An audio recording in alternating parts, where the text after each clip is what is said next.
Perhaps we need some outside universal threat to make us recognize this common bound. I occasionally think how quickly our differences worldwide would vanish if we were facing an alien threat from outside this world.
Good evening and welcome to Spaced Out Radio tonight. My name is Dave Scott. Thank you for tuning us in as we got Science Bob here tonight.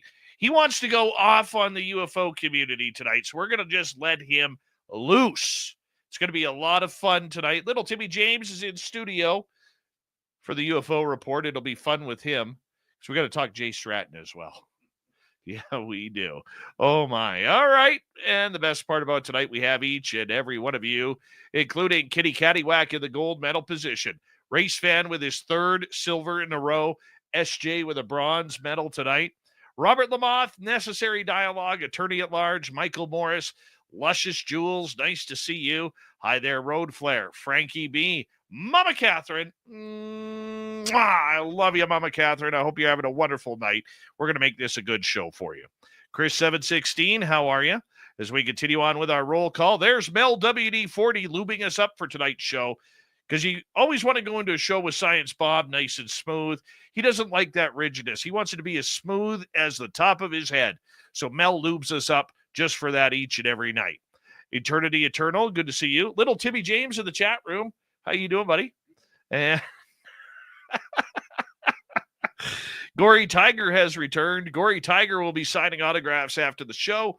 Line up to the left of the studio, if you don't mind. To the left of the studio. Hillbilly Herb, thanks for coming on in as we continue on with our roll call. There's Karyn in the Woo Train. Oh, look who it is. John Ramirez making an appearance. How you doing, John? Just because John hasn't been here in a while, he's going to be signing autographs after the show as well. Line up to the right of the studio, if you don't mind. To the right of the studio. John only signs in silver Sharpie. So that's it. Don't make eye contact either. He doesn't like that. Ethanol, how you doing? Joan Dillon, nice to see you. And S. Ferment, thanks for coming on in. Just another guy named Harry. How are you? As we continue on with our roll call, there's lovely Linda Thompson. And she's kicking off the super chat tonight. Thank you, Linda, my dear. It's been good texting with you the last couple of days as well. Yeah, we love you around here, Linda. Thank you for kicking off the super chat and your support of Spaced Out Radio. Thomas Rock, how are you tonight? And who else do we have? Walter Kochabinski. Good to see you. Continuing on with the roll call, there's Kurt M. Gamer Quest, how you doing? Light Walkers. T-Bone, my man. How you doing, my friend? Good to see you as well. Let's continue on with our roll call. Scrolling on down, Queen Peachy Keen has arrived. Yeah, we love it when she's here. Algaray over on Twitch to warm up for Science Bob tonight. Literally, you're not going to believe this. Deadlift, the world record of deadlift is like 1,100 pounds. All right? 1,550. 1,550 pounds tonight. 8 times. Not once, 8 times. Cielo, how are you? Alien Critter, Pam Harris, Zed Hutt. Good to see you all. Just J True Seeker, how are you? And let's continue on with roll call here. And Search and Destroy, thanks for coming on in. As we continue on with roll call, there's Warden Dragon. Hold on, I got to get a hug here. How you doing, buddy? Come here, quick. Can you get Tim one too? What's with the tape?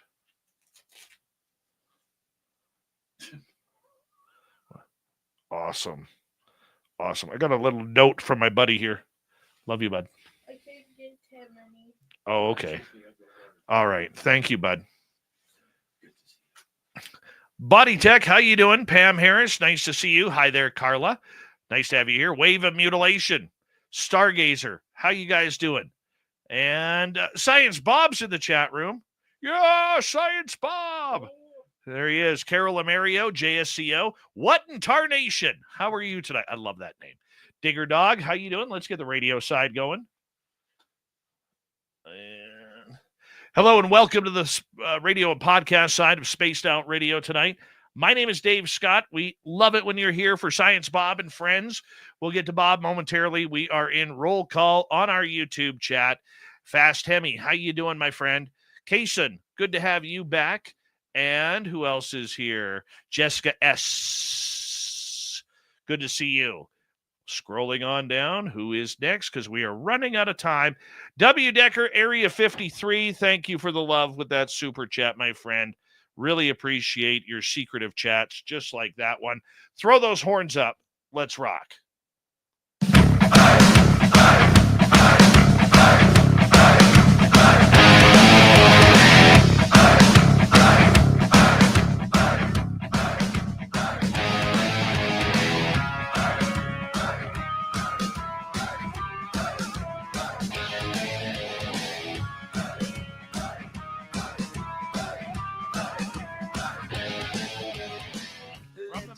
Central British Columbia to you listening around the world.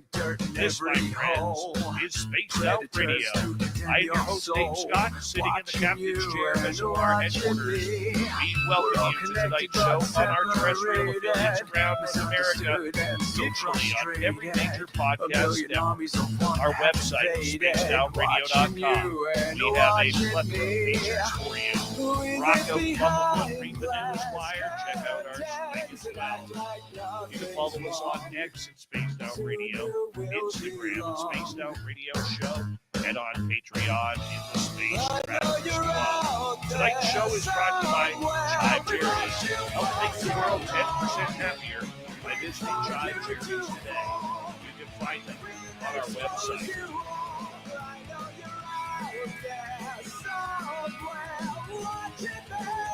We got an awesome show of UFO talk tonight. Science Bob is back for Science Bob and Friends, even though it'll just be Science Bob and I. But we're friends, so that counts for the friends part. Then in hour number 3, Swamp Dweller will join us to kick things off. Then little Timmy James will be here in studio for the UFO report. There's a lot going on in the UFO world, and when it comes down to it, we have to be able to report on it. That's why we have Science Bob here. Dr. Bob McGwier is formerly of the NRO, formerly of the CIA. He is also formerly one of the heads of science and physics and mathematics at Virginia Tech University. This man has been there, done that, and he looks for the woo, but he doesn't dismiss it. He prefers the who, what, where, when, why, and how, but he knows that the phenomena will take you in strange places every single time. And we're going to get a lot into the UFO world. I know he's hot for teacher tonight, just like the Van Halen song. Science Bob, it's good to have you back on Spaced Out Radio, my friend. How are you? I'm doing great, man. I brought some vim and vigor and a few grumps and gripes and a few things to talk about. So let's get on with it. All right. Well, you know what? I'm not going to hold back this show. Usually we do a warm-up, you know, some softball questions that first half hour, but we got to get right to it because this time I can tell you right now is going to fly on by. And for you, you're fired up about the UFO community right now, Bob. And, you know, many of us are, whether it's the whistleblowers, whether it's the government, whether it's who's telling what story, whether it's Peter Thiel, the billionaire's involvement, who's become the new Robert Bigelow. Where do you want to start? The community has allowed itself to be steered down the blind alley, and we've come to this cul-de-sac, and there's no nice house for us. So there is no disclosure coming from government of the type we all care about. So we need to throw off the yoke that they keep throwing on us of giving us hope and then dashing it so that we run and hide for cover and hide our heads and cower and anger and angst and shame. And so it's just over. So I made a lot of people unhappy in the quote UFO or UAP community when I said that these people on the House Oversight Committee were backbenchers. They had no clout and nobody listened to them. And guess what? They have nobody listening to them and they have no clout. Nobody's going to hear about the Epstein lists and names. Nobody's going to hear about the JFK and RFK and 9/11 and UAP files. They're just not going to hear about it from that bunch of backbenchers. They don't have any clout. They are nearly brand new. And the way the House and Senate works is on the seniority system, like it used to 50 years ago in union shops. Bob, we're not going to get anything from them. They have no power. I don't usually quote our listeners in our YouTube chat right off the bat, but I think there's an important quote sentence here from Jeremy Jones, one of our longtime listeners. He says, "I'm not even angry. I've just stopped caring." I don't care about government disclosure. So I'm going to just this is Bob's confession. I thought we were going to get stuff. So I personally turned my energy toward doing other things and not working on things that would help UFO experiencers and the community, etc. And so I failed to do that which I could do best and didn't do what it is. And I was upset with myself and then got grumpy and so forth and so on, and had to move and all sorts of other stuff. But I'm over it. I'm now aimed, ready to fire. My powder's dry, and I'm ready to go on doing a bunch of stuff that I should have done 4 or 5 years ago and just didn't because I thought they were going to tell us. Bob, this is a complete 180 on your part right now. What made you change your mind that you now don't believe that the government will ever disclose? Because you and I, on a personal level on this show and even behind the scenes, have battled back and forth on this. And now to see that you've actually come to the dark side, Darth Vader couldn't even have predicted this one. So look, there's a lot of good intentions. The good people that we know in and out of all of this have good intentions, and there's this desire to tell people stuff. There's also an evil cabal that controls jobs in important people's districts, and they have ruined the lives of every experiencer. Lou Elizondo moved from a well-to-do neighborhood on Kent Island, Maryland, out to live in a trailer in California, and then he had to shove his trailer up under a barn in Wyoming. I mean, that is the level of sacrifice Lou made. And to say that he's been upset and angry and all this other stuff and all that's gone on and happened to him when he thought things were going to go and didn't go the way they thought it would. So he's made some recovery now with Imminent, but he will not recover the money he lost in moving to California. He might have a build a life with the money he's making from Imminent and other stuff. So, and I thought those people were going to be able to tell us stuff. And so now here's I've just arrived at this place of assume that nothing's coming. Don't get your hopes up. Just do your own thing. Find people you can interact with and go do something. Don't sit around and do nothing. Go be a MUFON field investigator. I don't care what you do. Go to a local MUFON meeting. Go find some UFO fellow travelers and go check into stuff. Think about stuff. Do stuff. Wherever you can contribute, and so forth. It's just the venture capitalists have moved in on the people that we thought might be willing to do disclosure for us.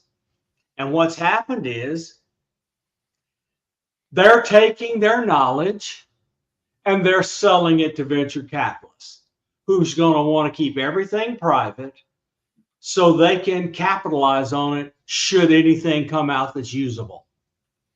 And we know, look, and Lockheed Martin has made everything they can of what they have. How do we know?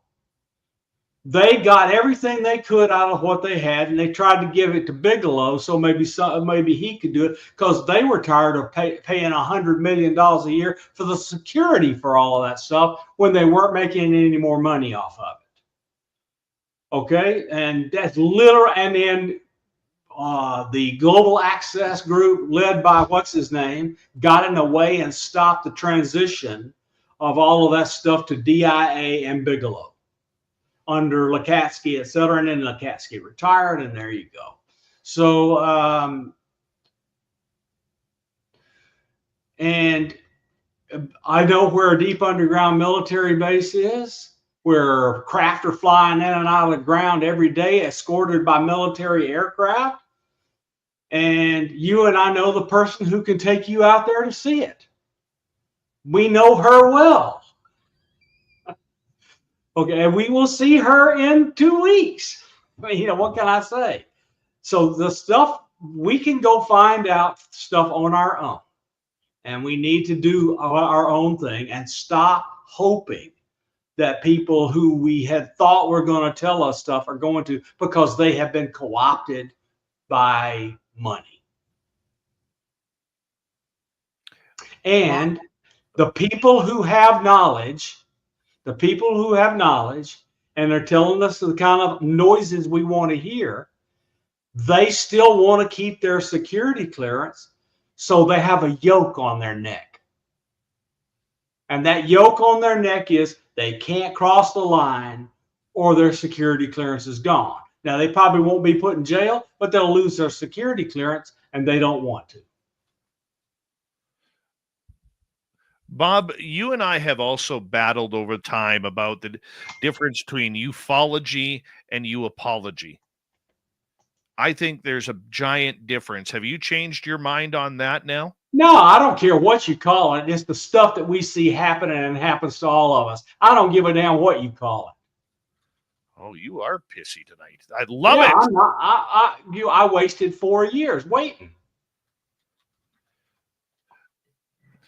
We see this subject, it's so deep in government hands now, Bob.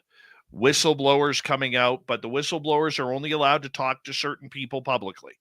We see money being thrown around, whether it's the Soul Foundation, where you can sign up for a minimum of $350 up to $25,000, depending on what you want your membership to be. We see Peter Thiel, the billionaire, defense contractor, former creator of PayPal with Elon Musk, moving forward with trying to get more into the UFO/UAP game. We see so much of it going on, Bob. I mean, how do we even know what the truth to this matter is when it really seems that the skeptics about disclosure for dollars were right all along? There's only one thing to care about: data from experiencers. That's your North Star. Data from experiencers. Take in their data. Don't make fun of them. Treat them with respect. Take in their data and make what you will of it. That's where we are. The people who have been castigated Is that the right word? No. Let's Yeah, go with the people who've been belittled, castigated, called crazy, don't know what you're doing, you're hypnagogic state, all sorts of other bull, whatever. I want to ask you this, Bob, and I think I already know the answer, but I'm going to ask it anyways. What's the difference between whistleblower Jake Barber coming out and summoning and other people who've summoned for years, yet they're not government whistleblowers? What's the difference? Jake Barber is, but look, he still has his clearance and he still does helicopter work for classified customers. So he is doing what Jake Barber is the interface. What is the interface? The interface is the boundary between what we can know and the boundary of what we'll never know. You're never going to know what happened at Roswell, because from that day forward, so many crimes have been committed, they can never open the door. Just forget anything that happened before the Nimitz. It's just not going to be covered. Jake Barber can do phenomenology, get new data, show you things, because that's what is allowed. And that's the dividing line between he can't go backwards and he can only go forwards. He can't tell who you retrieved a craft for that's in the cabal. He can tell you how they do things that they're going to show you. And furthermore, they have gotten support they need because some private business people are putting in the money to buy them the equipment they need to do their business. Let me clue you in. Flying that helicopter is not cheap. It is not. I mean, look, he isn't a multimillionaire because doing his helicopter work is cheap. He's a multimillionaire because it makes a lot of money. And he's earned it. He has earned the money with his unique abilities. And the fact that we know that he's kind of stayed on the edge and kept in good with his previous customers to what extent is possible is he was tasked to go find out who was going to sneak stuff from the program to Stephen Greer at the National Press Club when Stephen Greer had his event. And he came there looking for bad guys. He discovered Michael Herrera, and he knew from his inside knowledge what Michael Herrera saw. And Stephen Greer tried to call it child trafficking or what, human trafficking or whatever, and Barber knew different. Barber knew that whoever got on that UFO flew off to go back where they were going from, were grateful they were going where they could get highly paid for their psionic abilities. And Herrera did not know how to interpret any of it because he was scared along with everyone else because they were threatened by the paid guerrillas for whoever was loading the UFO. 5.5 minutes to go before we got to go to break at the bottom of the hour. That was 25 minutes already? Wow. Yeah, a fired up Science Bob tonight on Science Bob and Friends. Bob, with what you're seeing right now, are we seeing chess pieces moving about this subject? Is that kind of what you're saying? We're seeing a game being played? Now, I think it's absolutely open, admittable knowledge that Skywatcher are the people that are going to tell us what we can be told, and we will not learn anything historical from them. Period. They're going to show us how they've done stuff and show us that stuff is real. Look, the Biden administration lied about the stuff flying over Colorado and New Jersey and all over the military bases because they didn't want to deal with it as Biden was heading out the door. What can I say? That's just the truth. And we already know, look, they contradicted themselves 3 times trying to cover the stuff in New Jersey. It's just not ours. Oh, yeah, it's ours. The FAA said they could. You go FOI, FAA, and they have no record of anything being approved. And there are places where the FAA is not allowed to give approval. That's called military bases and controlled airspace over military equities. They're not allowed to allow flights over that. So that's crap. Where's the truth, Bob? Where's the truth? They don't know what it is. They're still looking around. They haven't got a clue about what we're seeing now. That's what it is. The government does not have a clue so far as we can find out. And how are you able to put those puzzle pieces together? Is it people you're talking to, or is it just your knowledge that you found out? Oh, no. It's people I'm talking to and knowledge I found out. That's both. That what went on with all these drones, they don't know what it is. Some of it is just brand new to them. I still find that hard to fathom. Not that I don't believe you, but I just find it hard to fathom. Hey, but this is the easiest explanation for their current behavior. They simply don't know what it is, and they hate having to admit to their peer adversaries that there's something here they can't figure out, because that reveals vulnerabilities in our systems. They don't want to admit it. Okay. Do you then think that we are in possession of craft and of aliens? Yes, I do believe that very strongly. We are never going to hear about it from the government. Remember, Barber is the interface between what is allowable and what isn't. He's going to talk about what he can do and show us, and that's it. See, I'm having troubles. I'm like stumbling over my words here. With 2 minutes to go before we go to break, I'm having troubles right now trying to figure out what the role of the whistleblowers is. And I know we're going to get into that in the next. They've screwed them. They're screwed.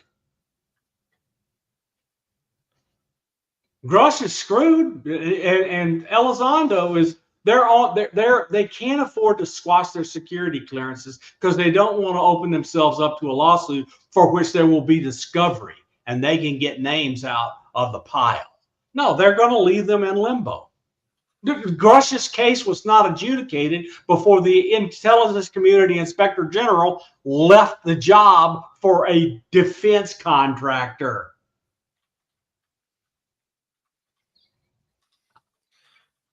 Okay. The never-ending revolving door to money and power.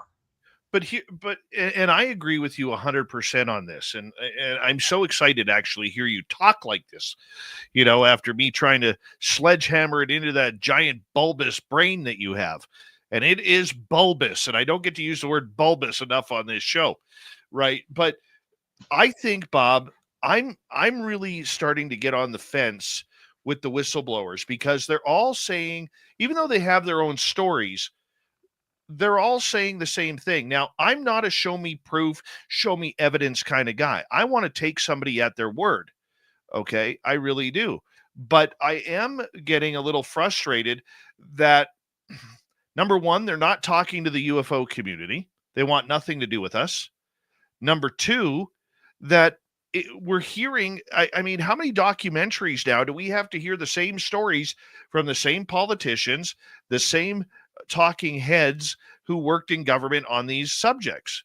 It's getting monotonous, and a lot of people are waving the white flag, Bob, trying to say enough is enough. We've had enough. We're done. We're done. I'm tired of listening to half truths. And a lot of those people are good scientists and engineers. Hold that thought, Bob. Hold that thought. I asked too big of a question right before the break. It's one of the flaws I have, but we're going to improve on that. Science Bob's going to come back, a fired up Science Bob with a bulbous brain on Spaced Out Radio. We'll be right back, everybody.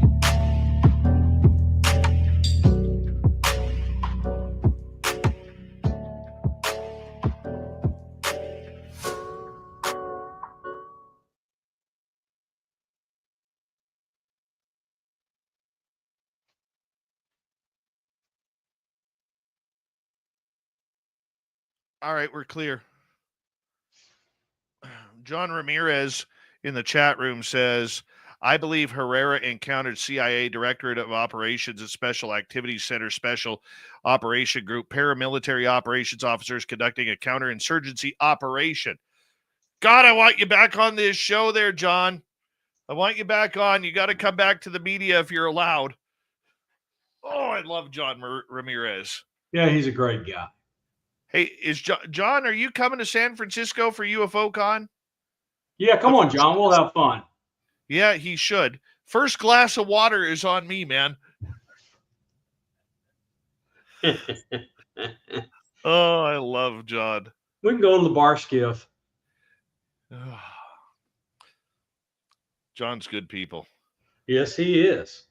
And Blick is going to be there. Jason's going to be there. You're going to be there. I'm going to be there. And so you're the MC and I'm one of the speakers. So there you go. Yeah. I don't get to speak anymore.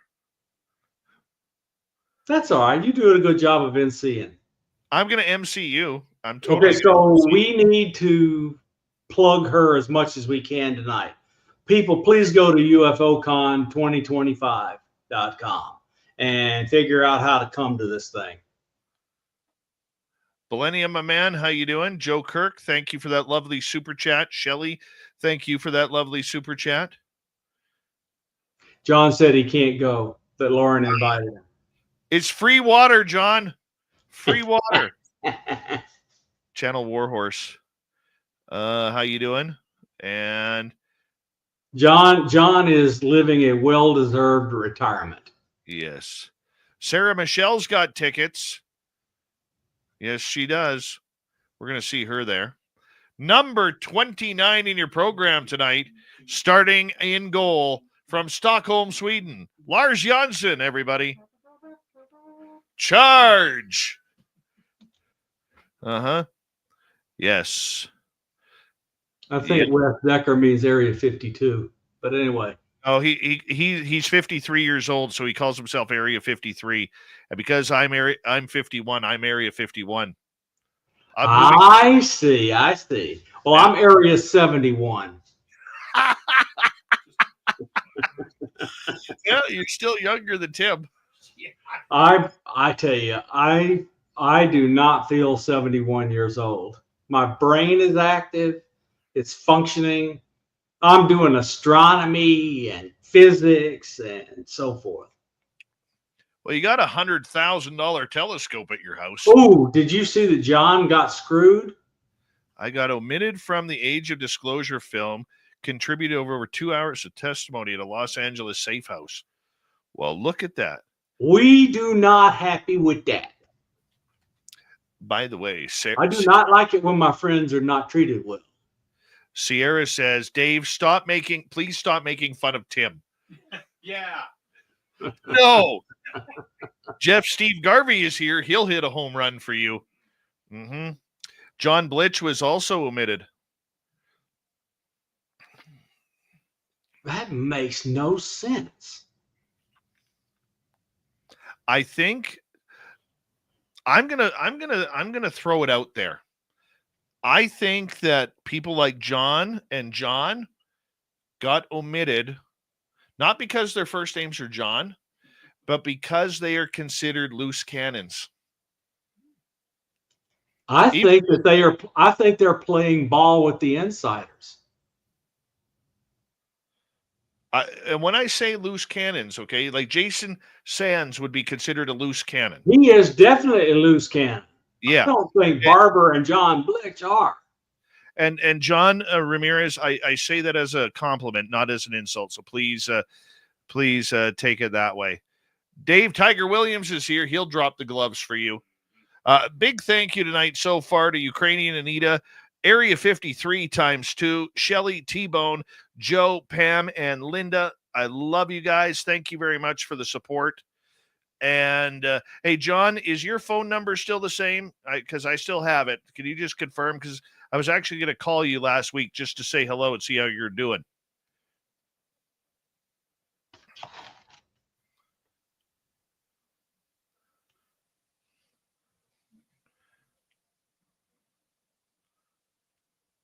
Okay, perfect.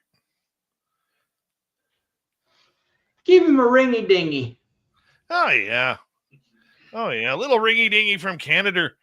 Dale, I got to tell you, when I want to talk to people like him, I don't trust anything that is not doubly encrypted. That's right. Here we go, everybody.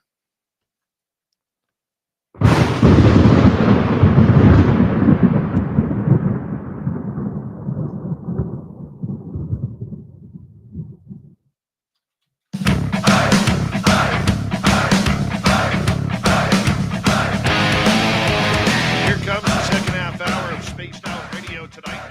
My name is Dave Scott. We always appreciate earning your listening ears wherever you are on this beautiful planet we call Earth.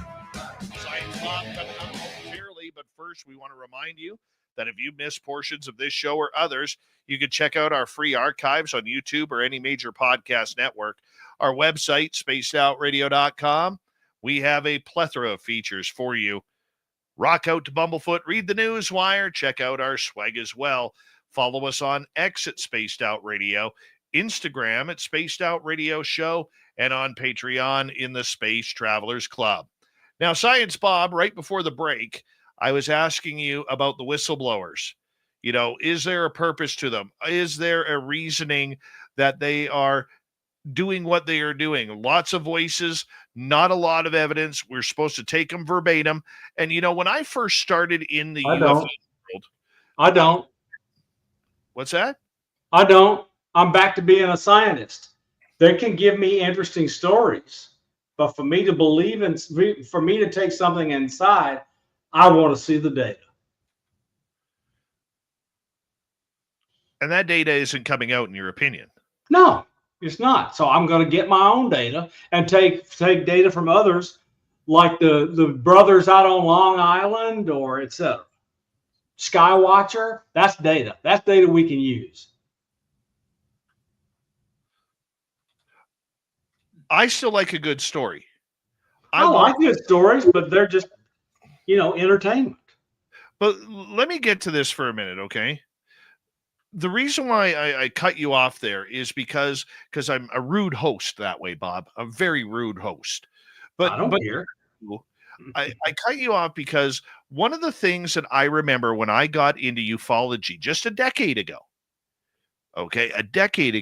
we were always told anybody who comes at you that has an alphabet badge to it, or anybody who comes out about this subject that has an alphabet badge, CIA, FBI, NRO, NSA, you name it, don't trust what they say.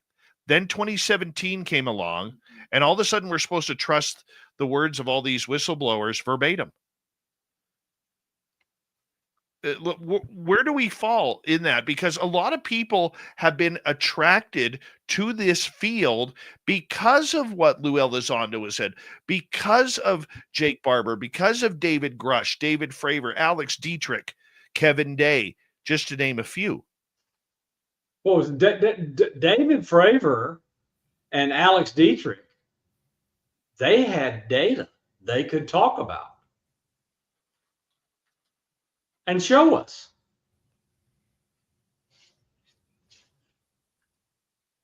I get and that. They were in Leslie, Ralph, and Helene's article on the front page of the New York Times. No, I get that, going back to the New York Times article of 17, which to this day, it still blows me away that they didn't do a follow-up on that. New York Times wouldn't let them. That is true. Didn't make sense. You go and sell your biggest paper selling Ever. Which never happens. The only papers that have ever beat the New York Times article on UFOs were the 9/11 papers. On the day and the day of 9/11, or the day after 9/11 and following. The next biggest, highest selling New York Times paper ever was the UFO story. And guess what? The New York Times editors did not allow a Pulitzer Prize winner to do a follow-up story on that for the next day or 2 days after. Yep. It took months before they were able to get a second story in. And they had to do it in the debrief. Yes. Yep. It made, and Ralph and Leslie and Helene, they are consummate professionals. And they had the receipts from Harry Reid, etc. They knew what the truth was. And they knew a lot more from Mellon and Elizondo than the New York Times would allow them to put in the article. Bob, why do you think David Grush's alleged 40 whistleblowers ready to come out have never gone public? Because of what happened to him and Lou. They have not been afforded the protection. They need to come out. They don't want to lose their clearance or their pension or in any way be harmed personally, financially, physically, professionally for telling what they know. And until they get that, they're not risking it. What about the safeguards? What safeguards? They prove to be useless. Do you think we'll ever hear from any of them? Or let me rephrase that. I don't know, but I also don't care. Okay. For a whistleblower to come out to gain credibility, okay, kind of like Jake Barber, but let's say a little bit more impressive, okay? What story would have to be told? You know they're not going to have evidence. You know they're not going to have proof. All they have is a story. What story can they tell that's going to rock your world? Is there any story out there? I am only interested in data. I'm serious. I am done with stories. I want data I can study. But you're not going to get it. There are ways to get data. I'm not going to get my hand on a UFO. If I got in good with Gary Nolan, I might be able to hold a piece in my hand. But do you not see them tightening up the screws on who's allowed to play with this story? Yes. Yes, Okay. the big money from Silicon Valley and elsewhere has moved in. Namely, And Peter. look, it's gone so crazy. The Financial Times of London talked about an equity fund for people to bet on who was going to work with UAP tech when it came out. That was in the London Financial Times. That lets you know that all the big money people who have insider connections are being lined up to invest in whatever's coming. And outside, we are just not going to get anything that we don't find for ourselves.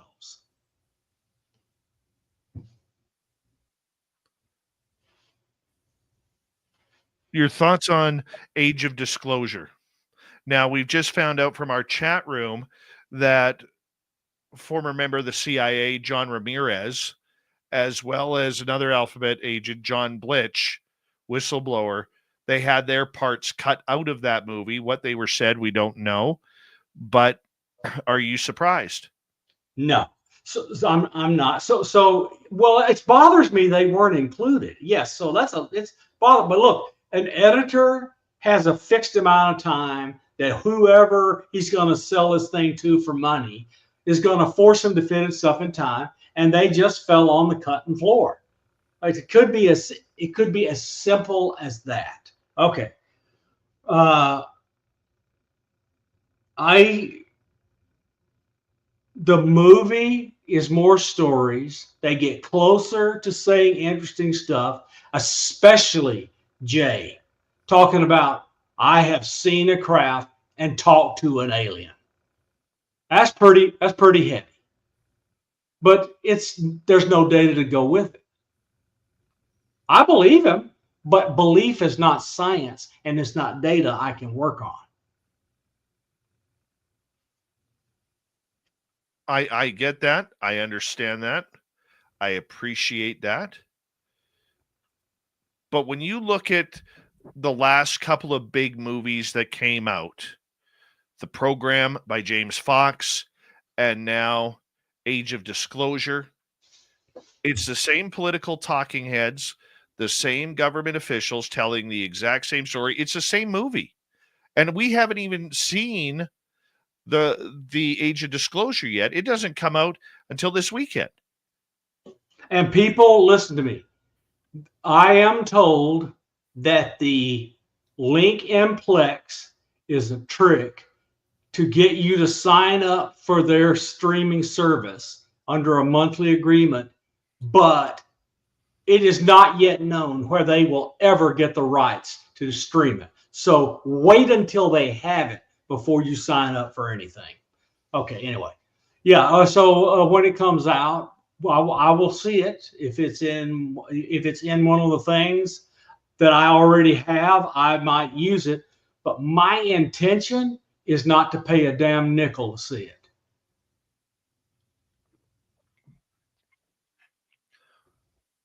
Here's a couple of red flags that I have with it, Bob. I haven't seen it. I am going to see it. I've decided that I'm a journalist. I have to. As much as my ego says, don't see it, don't waste the money, don't waste the time, I'm going to see it. Okay? So here's my thinking on it, though. Red flag number one. Now, I'm going to preface this by saying that a lot of people who are listening, because everybody has critics. I have critics. You have critics. My beard has critics. One of the things that I will say from the critics, they will say, you're just jealous because they won't go on your show. But the one thing that I've noticed about the majority of these people on these last couple of movies, anybody who is a government official or a government whistleblower on this subject, they are not making time for ufology.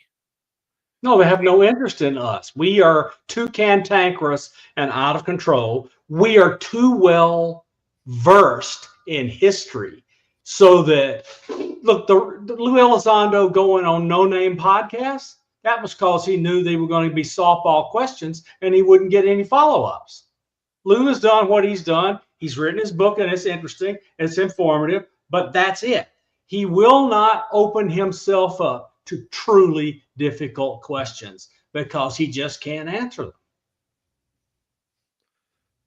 So do you think that the medium is being controlled? And if so, how? Through the fact that they have DOPSR approval for exactly the limits and boundaries on what they can say. They are still part of the system. So they control the message. They know that the public that is not educated on this subject will not criticize, will not ask, will not dig deeper. They do not have, say, my knowledge or John Ramirez's knowledge or John Blitz's knowledge, etc., to ask all the hard questions. What's a hard question that needs to be asked, Bob? Who is actually running the program? And when did the corporations get what the government had found and turned over all value to it? So, let's explain how this works and why it's not illegal. Keeping stuff from Congress may be unconstitutional, but having stuff go to a corporation is not illegal, because at the time that happened, under whatever security auspices, say, waived unacknowledged special access program, they wrote a sole source justification, which is what government contracting entity has to do to favor only one contractor with stuff and a contract. They got sole source justification for giving the Roswell crash material to Lockheed Martin or wherever it went. They are legally protected, period. And the thing that Lockheed Martin didn't want is all the stuff they've derived from whatever they've had. They did not want the federal government coming in and firing eminent domain over it and claiming it was theirs from the beginning. And they fought tooth and nail because they got a lot of money in this. I mean, Northrop Grumman, the stuff that they've done on our bombers is miraculous. But what do you think it will take to have bombers be invisible and able to orbit over a target country all day long looking for targets without the enemy even seeing them? That's some neat stuff, Dave. And that did not come cheap. It did not come free. And it did not come from anything but something weird. What's the something weird? They got, I think, NHI tech and adapted it to airplanes. So I'm going to fire you up here. What about Elon Musk coming up? Because I know you love him, and I know this will be about a 45-minute rant. What about Elon Musk coming out saying that Lockheed Martin, Boeing, Raytheon, all of them have none of this technology? He has not seen evidence of it. Well, he is not read into it, and he has a conflict of interest. Let's suppose Lockheed Martin and Northrop Grumman come and show us their anti-gravity tech. What does that mean? Wow. Elon Musk's rockets are useless the next day. His stock market crashes. He loses everything he's earned in SpaceX, and he's a done duck. You think he's actually going to support that happening? No. He has a conflict of interest. It's just like, look, are Musk and Trump willing to do conflicts of interest? Are they willing to? When was the last time you saw a president of the United States bring a private individual onto the White House lawn and sells cars for them like it was a used car lot? I'm not going to lie. I thought that was pretty funny today. That was ridiculous. It was embarrassing. I thought it was funny. I did. But the idea behind the contractors that are allegedly holding off to this, they are also not having to provide any FOIA requests that may be made of them because they That's are correct. They're private. And the work they've done has been on internal research and development. And what a gambit that is. Your $52,000 hammers on another contract is allowed. All profit from that $52,000 hammer can go into their secret program. I watched a guy on one of those YouTube shorts. He was a government whistleblower of spending, and he was holding a bag of what looked like nuts and bolts, just regular widgets, nuts and bolts. And he asked, and they were in a Ziploc bag, and he asked the question, he goes to the host, how much do you think this bag is worth? And I think if they went down to the hardware store, it was something like $6 or $7. And that bag was $19,000. And they take all the profit from those bolts and they do internal research and development in it. And that is how secret programs are paid for. Yes. John Ramirez saying Air Force $1,500 coffee cups, $150,000. So Exactly. And all of that money goes into internal research and development dollars, except for the 5 cents the coffee cups cost. How does it cost $40 million to replace 2 fridges on Air Force One? Because whoever the contractor was wanted to spend the money elsewhere. 2 fridges. Think about that. That's American taxpayer dollars at work there. 2 fridges on Air Force One cost $40 million. Not only that, we're about to spend more than that by a lot on a new Air Force One. Which they're not even making 747s anymore.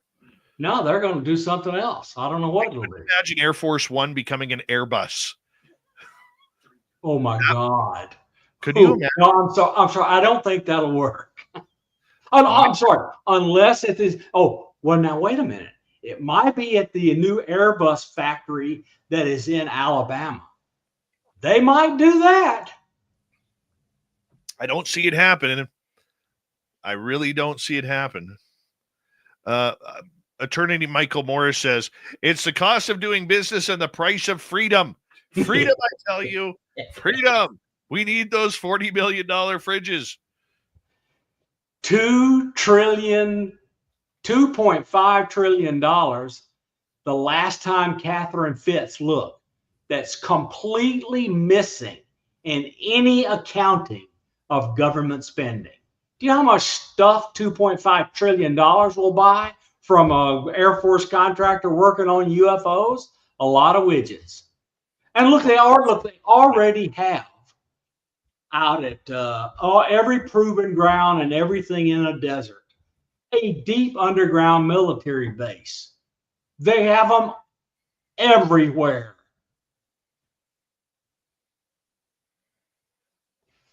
They are everywhere. We got 3.5 minutes before we have to go to break at the top of the hour. Science Bob on fire tonight. Dr. Bob McGwier is our guest tonight on the show. Bob, the idea, going back to the movies of James Fox and now Daniel Farah, do you think then that we need fresh faces to bring the story forward? Because sometimes when you get the same voices, they get old, they get stale, they get stagnant. I don't want new faces. Well, the faces we have are fine. I want them to be allowed to say something useful. But that's what I'm asking. What would be useful? I know you want data, but what would be useful to move the ball forward in the public's eye? Show me a craft and tell me what they've learned about how it works. They won't ever do it, so forget it. But let me explain. I want to explain to you and your audience. They are up against a deadline, and they already know it. And so what are they doing? They're having their internal prognosticators saying, how soon in the future? Well, we can spy on Bob McGwier and see what questions he's asking Grok and ChatGPT. How long will it be before he can spend $2,000 and ask the latest AI how to make an anti-gravity machine from all available stuff, and don't stop thinking until you figure it out and it come back and give me the answer? Now, I know enough about the problem to ask the questions correctly to restrict their search to areas of interest. That is what a person like me will add. And they know I exist, and others that are a lot smarter than me exist, and they're eventually going to ask the right question of the right AI, and they're going to get the answer, and their damn secrets are over. And there's nothing they can do about it. They can't stop the Chinese. They can't stop the Russians. They can't stop the Iranians. They can't stop the North Koreans. They can't even stop a fat old bald-headed guy from Alabama with a bulbous brain. Bulbous. AI is their enemy, and they know it. That and the inexpensive, unbelievably capable electronics that is in everybody's hand. That is very true. MUPAS is a great device that every experiencer should have, and right now it's $0 to the end user. Bob, we're going to get you to hold on right there because we are going to go to break here in about 45 seconds. But I do want to mention that Science Bob and myself will be at UFOCon 2025 in San Francisco, California. I will be one of the MCs along with Robert Perala. Science Bob will be speaking.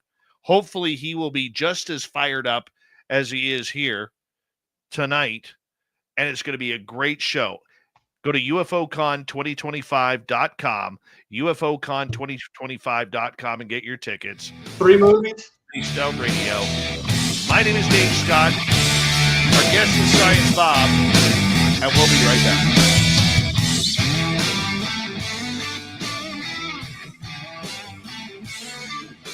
This is Spaced Out Radio with host Dave Scott.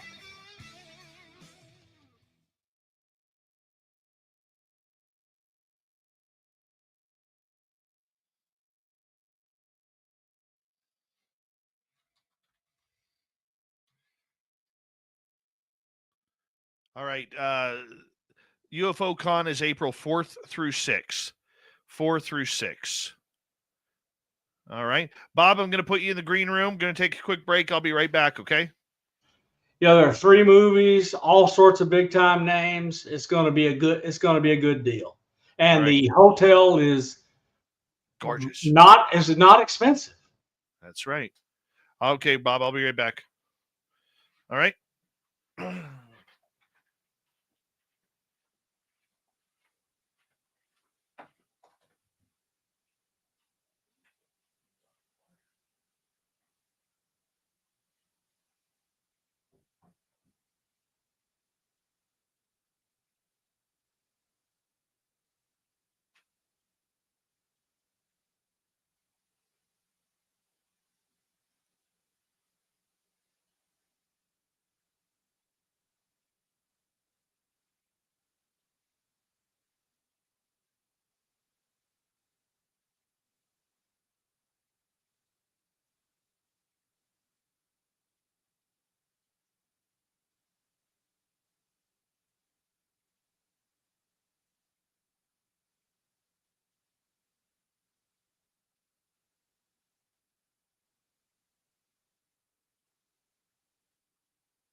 All right, I am back.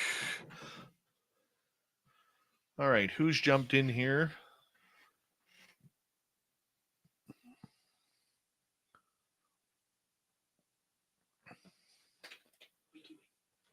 That's where I missed Dirty Filth. All right, let's bring Science Bob back in. We got about a minute to go here, Bobbert.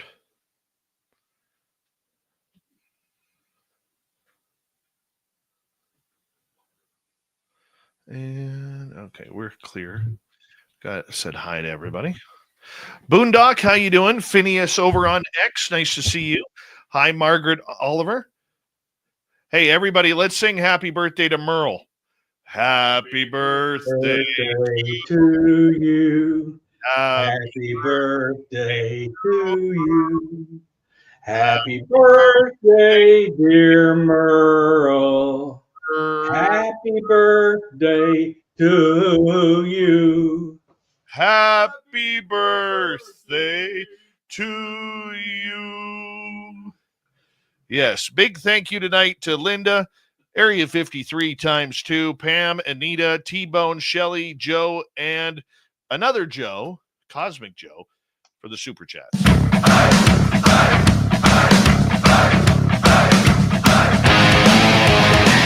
Here we go with the second hour of Spaced Out Radio tonight. My name is Dave Scott. We got Science Bob on board. And let me tell you, this guy is a great big campfire.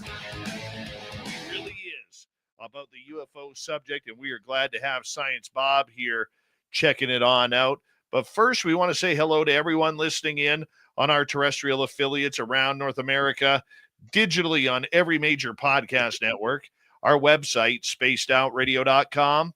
We have a plethora of features for you. Rock out to Bumblefoot, read the news wire, check out our swag as well. Follow us on X at Spaced Out Radio, Instagram at Spaced Out Radio Show, and on Patreon in the Space Travelers Club. The Desert Clam has set the password for tonight in the SOR Space Travelers Club. Salsa Potent. Salsa Potent is your password. Use it wisely, Space Travelers, as the Clam sets the password each and every night right here on Spaced Out Radio. We have Dr. Bob McGwier. We call him Science Bob around these parts, and we are talking deep into the UFO world. He's not liking it right now, not liking what he's seeing, and he thinks, literally, disclosure is dead. There is no disclosure. Confirmation is where we're at, people. And when Science Bob speaks, we listen. Dr. Bob McGwier, how you doing, buddy? I'm doing good. Look, it's not necessarily totally completely dead, but I no longer think it's going to come anytime soon. I think we got to go do our own thing. What about all these dates? We've heard 2025, 2027, 2035. That the aliens there is something happening. I don't know. And in multiple people, including people I love and like a brother and trust, telling us that something's coming starting in a couple of years, and it's going to ramp up from there, whatever that means.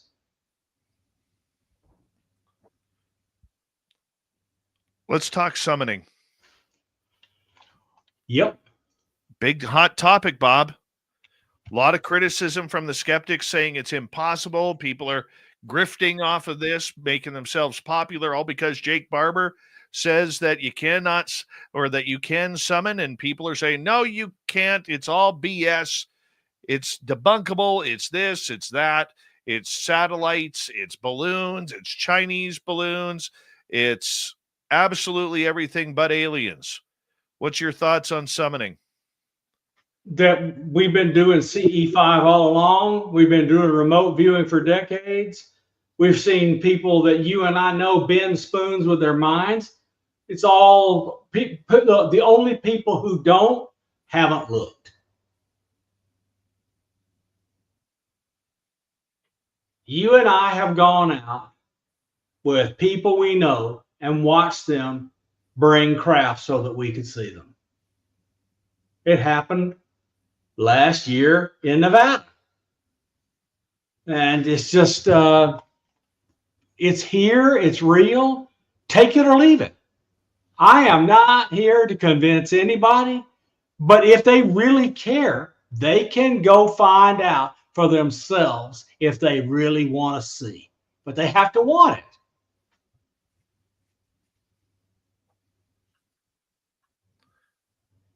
I agree with you. You have to want it. But I mean, we see Dr. Stephen Greer, who we'll bring up here momentarily. We see other people, other individuals coming out defending the summoning, which is now the popular term psionics.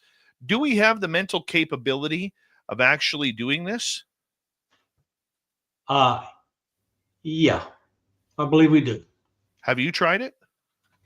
Yeah, well, I mean, Lala does it all the time. I've seen her interact with them. What can I say? And after when we got in the deepest, big guy walked up on the yard and talked to us. He didn't look human to me. What can I say? And I don't care if no one believes me. That's not why I'm here. Literally not trying to convince anyone, because I don't believe when it comes to some topics. I want to see the data so I can learn from it myself. Belief is for religious people. And I don't want to do the religion of UFOs. I want to do understanding of UFOs. And for that, you need data. With the psionics and the debate around this, it opens up a lot of woo that was previously taboo to talk about in the UAP world. UFO world would talk about it all the time, but the UAP world would not. How do we bridge that gap? Because all of a sudden, people who follow the UAP world are blown away by Jake Barber, yet the people who were doing it part of the UFO world for decades were basically told, "Oh, you're full of it." That's not possible. Boy, I wish you knew how little I cared. If Jake Barber has something to say, if people don't want to listen to it, don't listen to it. Yeah, but it is. If you don't like, if you want to go hear that kind of group, go be friends with Average Chris. You had him on, and it's okay. It's okay to be a skeptic, but there's a problem with being a skeptic when it's always begun in the first paragraph by being an asshole.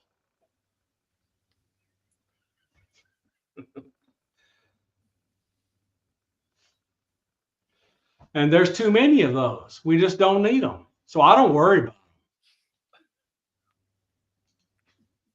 them. I get that, Bob. I get that.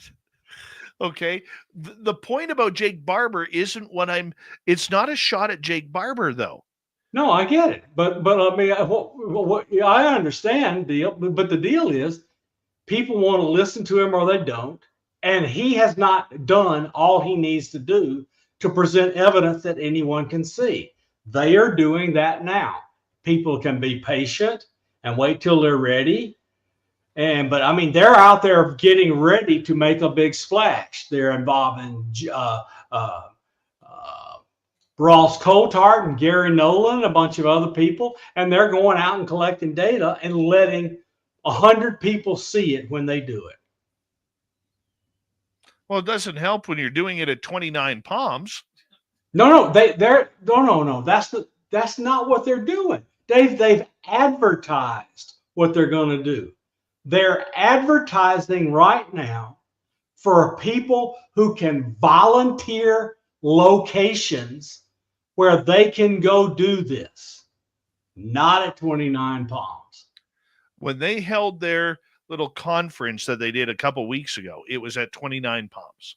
Yeah, but that's not where they're going to do the thing. They're going to do it on somebody's farm in the middle of backwoods Wyoming or Tennessee or wherever, Texas. They're not going to do it on government property. That is absolutely certain. They have been forbidden from doing that. They can't get the public on those places. Let's shift gears here. Dr. Stephen Greer quoted as saying that he is the #1 ufologist in the world, and everybody else is a distant second. Nobody can get close to what he knows, who he knows, and that he is the man to do it all. Good for him. I am just not putting up with jerks like Stephen Greer. I am not here to help that big ego feel good about himself. He's a jerk.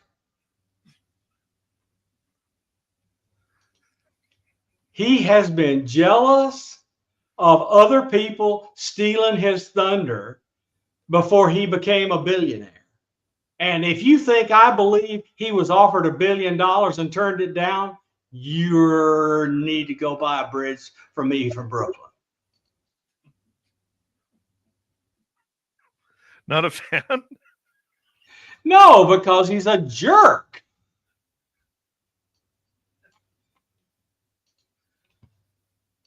Just so people know about Dr. Stephen Greer, if you try to get him for an interview, this is true story. He wants to know the questions beforehand. He wants to know what your listening audience is. What is the age or what is the gender and age bracket breakdown? He wants to be paid, and he has a whole list of qualities that he wants before he will decide whether or not he will go on the air with you. So that's why you see him going on a podcast with somebody who knows nothing about it, like Khloe Kardashian, because the first thing he does is he looks at your social media numbers. What is going to benefit him the most? This is why he goes on Logan Paul. This is why he goes on Demi Lovato. Demi Lovato. I mean, people are paying him for a weekend of CE5 adventure between $100 and $5,000 for a weekend. Do you think Demi Lovato paid $5,000 to go summon UFOs? No, he did her for free so he could get 100 suckers.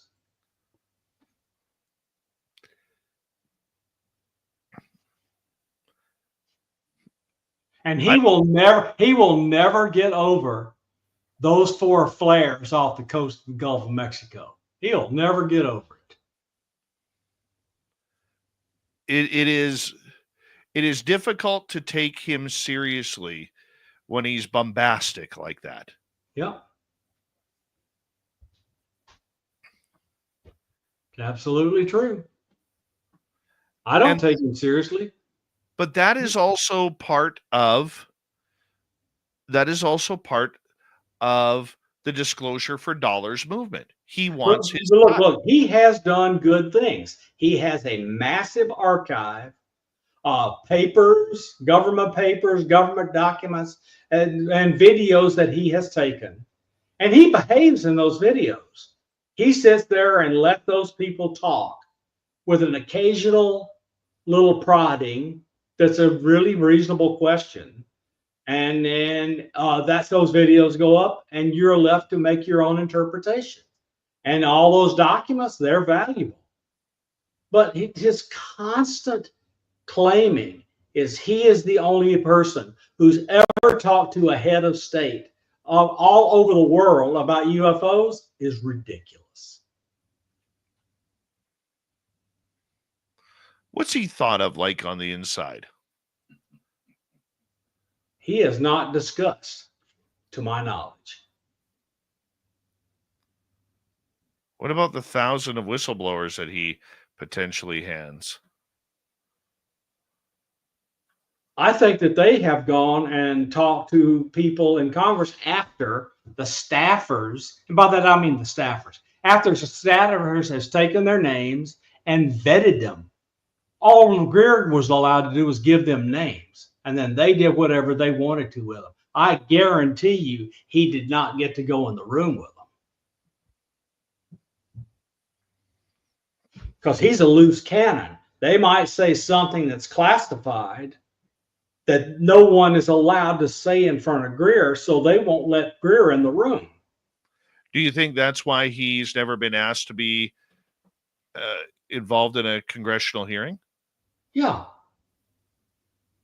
He does not have access to classified information, therefore they don't care to hear from him. He claims he's been briefed. I know a lot of people that can't find ever him having a clearance, even if for a day.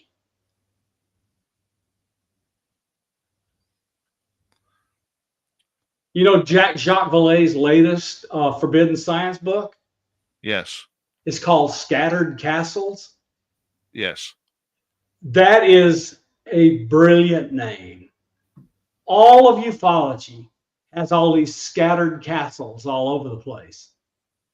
The double entendre is scattered castles is the official system inside the United States government where you look up classified programs, who's on the bigot list, and what clearances they have. Jacques Vallée is somebody who absolutely knows a lot more than people think he does. He is what Greer wishes he was. John Ramirez says, correct science, Bob. SSCI has not reached out to Greer. Scattered Castles is the top secret SCI database of cleared personnel. Absolutely. Every time I went to a place, they looked me up in Scattered Castles to see if I was a friend or a foe. Just the way it works.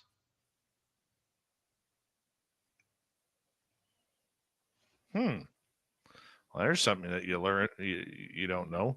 And Vallée put it right on the front of it. I was so proud of Jacques for picking that name for his next to final volume. It was great. Okay, define something for me here, because for those of us who are not up on the acronyms and the names of programs and everything. So if I'm reading this correctly, what John Ramirez says, Scattered Castles is a database? Correct. Of all of the list of people, list of programs, and who can be in what. Who can you talk to without going to jail for talking to them? And you better look if you're in the right kind of sap, because if you mention it to the wrong person, you are in deep trouble, because it is your responsibility to know who you are talking to. Scattered Castles is your avenue.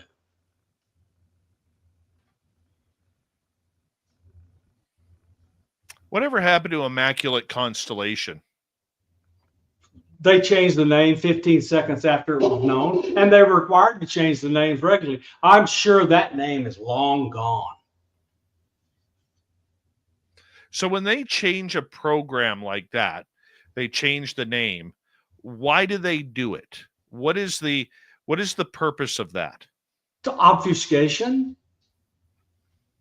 And maybe they removed 5 people who are dead or no longer work there or whatever, and they want to bring in some other people, and they want all the people to be cohesive, so they give it a new name so the old people don't even know what to call it. There's a method to this madness, but it is absolutely insanely expensive to keep this up. I promise you that Lockheed Martin is paying a damn fortune to keep all of that classified material they have in some underground hangar or warehouse because of the security required. 4 minutes to go before we have to go to break at the bottom of the hour. Science Bob is our guest tonight on Spaced Out Radio. Bob, where do you think they are keeping the craft? A bunch of them are near Sedona, Arizona. A bunch of them are out at the range because they're near the contractors that will be working on them. Some of them are in one of the largest underground facilities you can imagine at Dugway Proving Grounds. What corporations have and where they have them, I don't have access to that.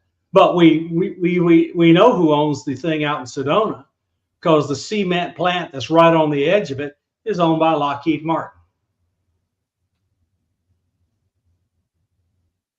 How many do you think we have? It is not a small number. So look. Let me put it to you this way.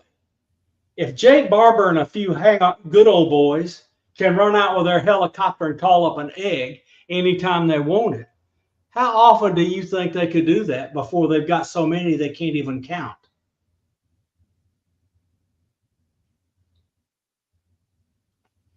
$30, $40? Oh, no. I believe it's well over 100. That's just me. That's just because they want every single one presents a new opportunity for understanding, especially if it's in a form they've never seen before, because it might be a different entity.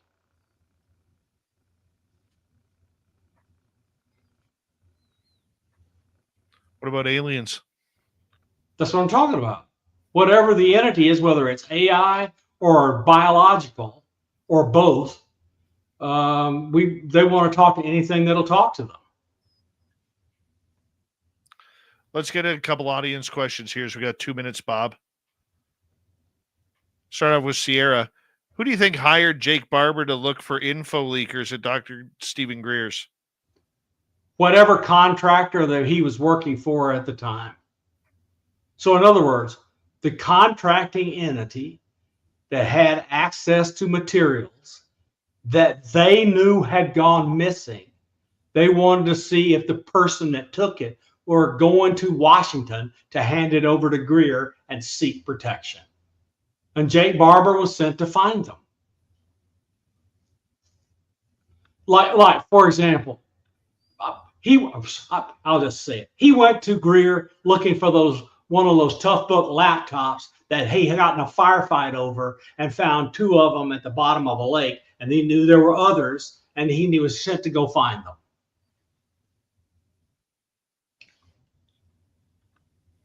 Let's move over to Wiruna here. So we got about 90 seconds. Bob, do you know anything about Carl Nell's resignation from the UAPDF? I do not.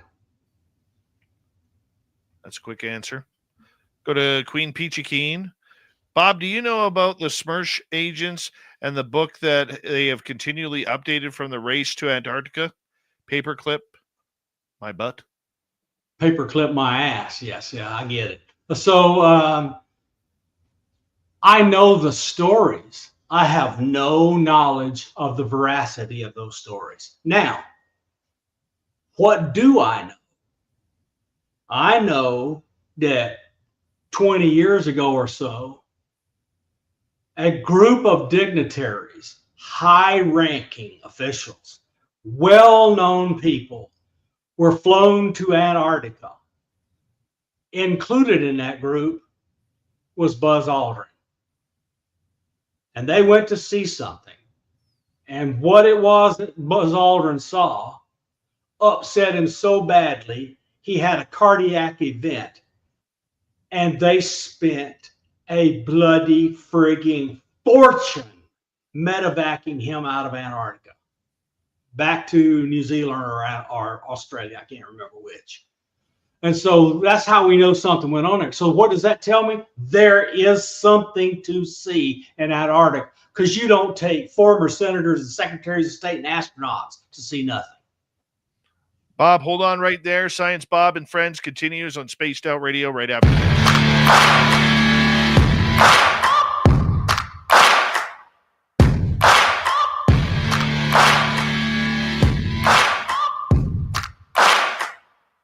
You're listening to Spaced Out Radio with your host, Dave Scott.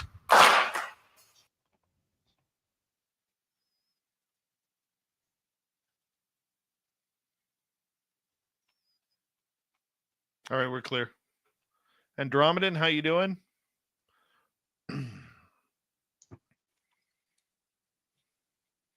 I'm a little grumpy. You're a little spicy tonight. I'm a little grumpy. You are a spicy meatball, making me have to edit out asshole. You know, it's Have funny. fun. You can use the word ass, but you cannot use the word asshole.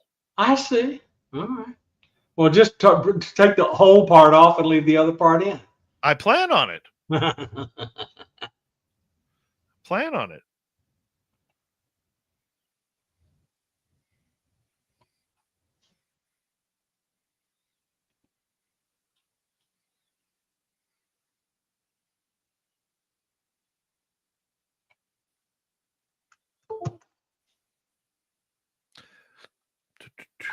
Hi, Chris.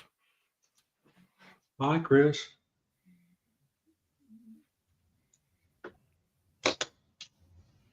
Hi, Vanessa.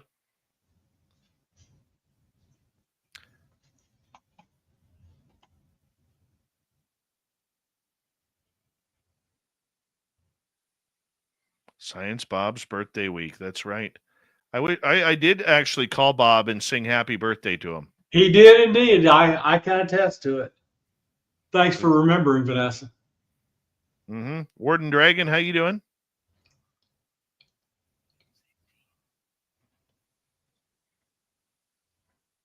I got time.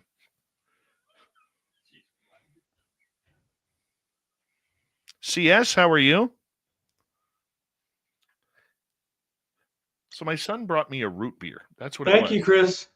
It was a root beer, and he taped he took a piece of tape, and he wrote on it on my glass, "Free root beer for Dad."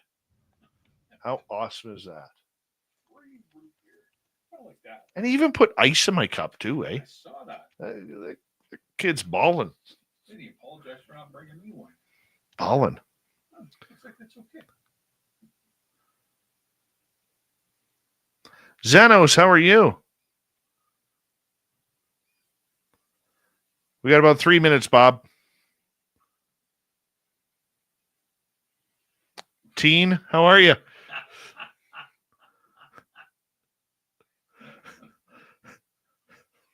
Teen. That was the longest pause that you've ever Thank you, Jessica. Distance. It was gnawing at me inside. I couldn't do it. It was gnawing at me. Okay, who's joining us from our chat room? Who's joining us in San Francisco for UFO Con? Hundreds of you, hundreds. I want to know. UFOCon2025.com. You can get your tickets. It's April 4th through 6th. And it's cheap at twice the price. Yeah. Who's coming? Who's coming? Kira is. We already knew that. We know Kira is.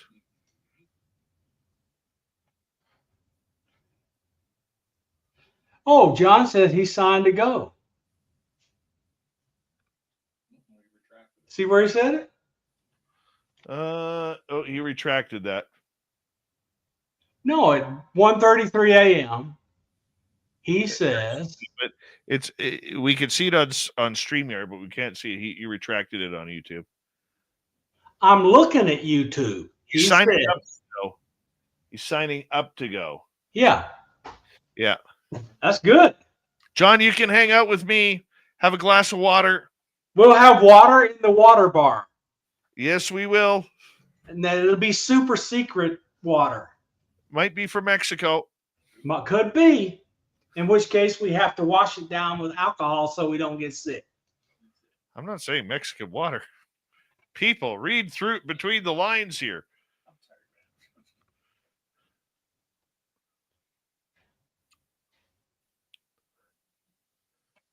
Kira will share a water. You know, the last time I had a glass of water with Kira, she actually cut her lemon in half and put half on my glass. That's the type Wow. That's a friend. That's the person she is.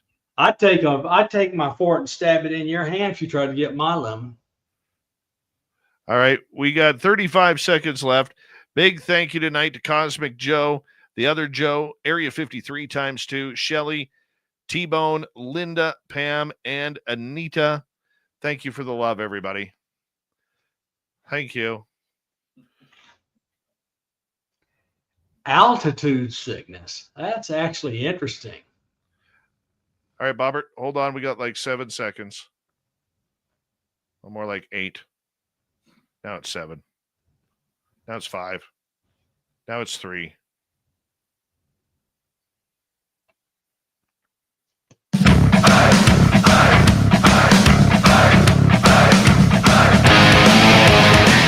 Here it comes, the second half of Spaced Out Radio tonight. Kicking it off with Science Bob. My name is Dave Scott. We're so glad to have you here, wherever you are listening on our great planet we call Earth. Reminder to all of you that if you missed portions of this show or others, you can check out our free archives on YouTube or any major podcast network. Our website, spacedoutradio.com. We have a plethora of features for you. Rock out to Bumblefoot, read the Newswire, check out our swag as well. Follow us on X at Spaced Out Radio, Instagram at Spaced Out Radio Show, and on Patreon in the Space Travelers Club. Hey, we want to remind everybody, even though he's on a week from now, it's Merle's birthday today. So happy birthday to you, Merle. And Science Bob, you had a birthday as well. Yeah, March 7th, I was 71.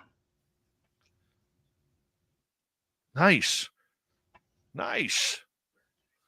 And you had a good birthday? I had a great one. We went out and had crabs and went out and had fun. It was good. Let's be honest, Bob. You wear a bib when you eat crab, don't you? You know I do. You've seen my picture in it. Yeah. I wore my dirty oldest overalls with my biggest possible bib on. And I'm one of those, we get, 3 dozen crabs and I get about half of them. I mean, no, some of them. And I do not wash or wipe my hands until the last crab is gone. See, I can't handle that. I have to wipe my hands off. Not me. In between. What's better, lobster or crab? Lobster. That's me. Not everybody would agree, but to me, lobster's better. I'm at a big debate on that one. Very big debate. I don't know if I can answer that question. I may have to have a feast test on that. I like a good feast on that.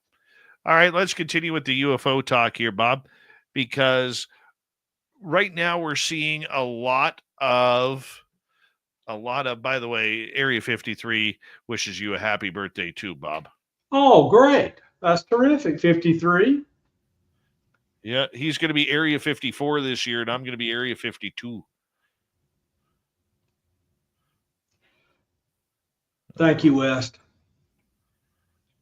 Let's talk a little bit about why there is silence coming around everywhere around this topic. We seem to be caught in a dead zone. Well, look, you have to understand why there's a dead zone. There's no room for anything that's not centered around the White House at all in Washington right now. Everything you can imagine is being upset. I mean, even your coming Canadian elections have been altered by whatever is happening. Well, the impact is worldwide. I'd blame the previous prime minister for that up here, because when you act like a clown, you get treated like a clown. Just to be blunt. But let's continue on with some audience questions. Yep. We got a bunch of them. Let's go to T-Bone. Do the leaders of the United States want disclosure? That varies depending on the individual.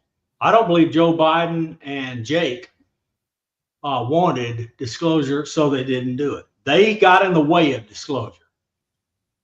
Trump says he wants it, but let's see if he does it. It's going to be interesting to see what plays out there. Let's go to Jules. Talking about Stephen Greer, she says that would make one believe that Dr. Greer might afford protection when you were talking about the $1 billion. What's up with that? He claims that he is under constant threat, that some of his old people he believes were murdered in some weird way with cancer or whatever, and he believes he needs protection. Whether or not he actually does or actually has it, I have no inside information. Let's go to Eli. Bob, if you had to choose a route to lure UFOs, would it be through a nuclear footprint or a psionic footprint? Psionic, because I don't want to fool with nuclear materials, because that's the way to get grabbed up and thrown in jail. Only the Nuclear National Security Agency can say who can use that stuff. Who is funding the program? Asking by Wiruna. I think it's a mix. I think some of it's coming from government, and we have money being spent on programs that with ridiculous priced things in it, and they scoop the profit and they put it all in a pot and spend it on internal research and development, which is being actually directed by the government. What kind of pull does the Gang of Eight have on this topic? We know when Mike Turner was in there, he had a lot of pull, especially on the 2 Schumer rounds amendments. All he had was his contractor said, "Would you like to lose 10,000 jobs in your district? If you don't want to lose 10,000 jobs in your district, you're going to stomp on this for us." Cheers to that. That's what we've been saying. That's absolutely how the game works. It's not always that blatant and bold and rough, but the meaning is clear to whoever the person talking to the Congressman is. But that is also the brilliancy, Bob, of those in the past who set up the military-industrial complex by allowing the widgets to be made in one state while the wheels are made in another state and the cockpits are made in another state and so on and so forth. When you gain that kind of control, and, oh, by the way, you're not voting the way we want. Well, it would be really crappy if the 35,000 workers at our plant in Kentucky all of a sudden didn't have a job anymore. That's probably going to cost you the election. I mean, that's the way the game's played. And we're going to give all our money to whoever your opponent is in the primary that we're going to help arrange. Exactly. I mean, how do you figure that some of these politicians go in with $0 in their bank account and come out as multi-millionaires worth $70, $80, $90 million? It's ugly. It's ugly out there.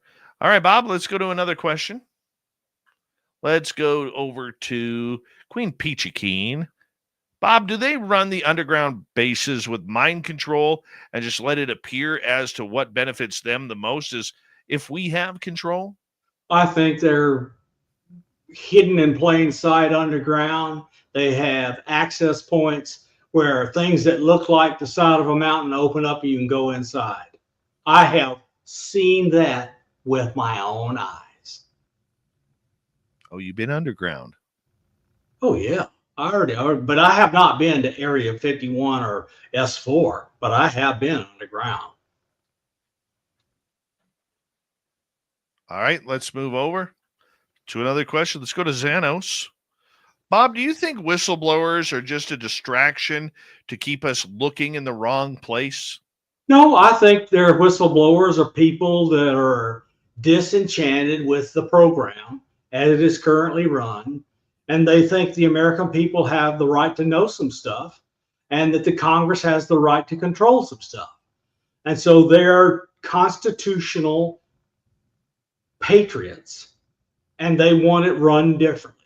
and because they will know of people who are still on the inside, who are treated with blowtorches and sledgehammers to keep them under control. And pointy sticks. Let's go to T-Bone. Bob, out of this, how much is Robert Bigelow raking in? 0. He closed Bigelow Aerospace when he didn't get any of the craft. I would say that people got to stop focusing on Robert Bigelow and start focusing on Peter Thiel. That's absolutely true. Bigelow is out of the game. He is all into consciousness now with the Bigelow Institute for Consciousness Studies. Bass is no longer active. He's not paying any scientists. He's closed his aerospace facility and doesn't give a rat's doo about it. That was good editing, Bob. Very good editing right there. But let's look at Peter Thiel for a minute. Bob, I mean, this is a guy who has one of the largest defense contracts in the United States. Palantir. He mainly works on anti-hacking systems. He has allegedly funded the Enigma Labs, which is trying to be more of a governmental type MUFON, who claims they don't work with government, but they would love to work with the government. He funded them between $5 and $8 million as a Kickstarter. To use one of them fandangoed terms of the last few years. We know that one of his underlings, who you've been interviewed by, Jesse Michaels, is somebody who is controlling a lot of who the whistleblowers talk to. And on Jesse Michaels' resume, one of his expertises is social media influence. Yep. And look who he has now around him. A bunch of YouTubers who have multi-million people following them on their platforms, and they get everybody that they want. Yep. And once again, Jesse Michaels made his money off of Peter Thiel. Yep.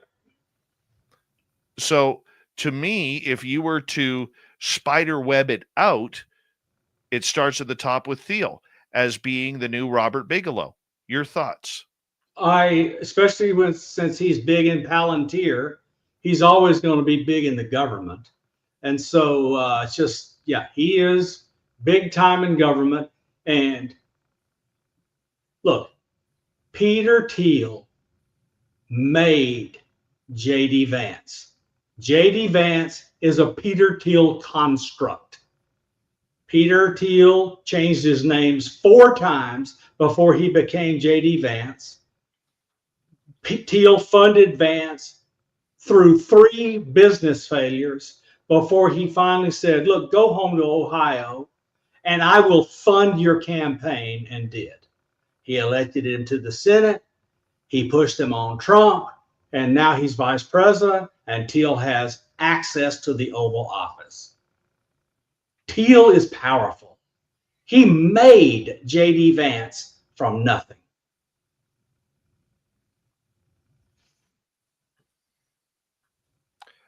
The point that I'm getting, I want to ask you, because you were interviewed about a month ago, 2 months ago by Jesse Michaels. Yes, he is really quite the gentleman, and he really works hard to get the interviews right. Did he ever talk about his relationship with Peter Thiel? No. Were you surprised by that? No. I was not expecting it, and I didn't want to bring it up.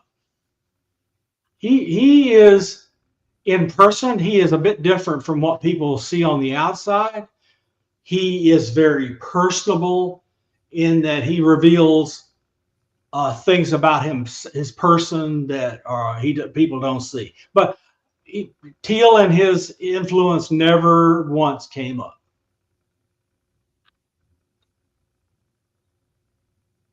Do you think then that they are trying to keep it secret? No. He's not trying to keep it secret. He's, he has a LinkedIn page and all that stuff is open. I don't think he wants to emphasize it, but I'm absolutely certain he's not interested in hiding, because I don't think he can, because I think he's still on the board of directors. Who, Jesse? Teal Capital. Right.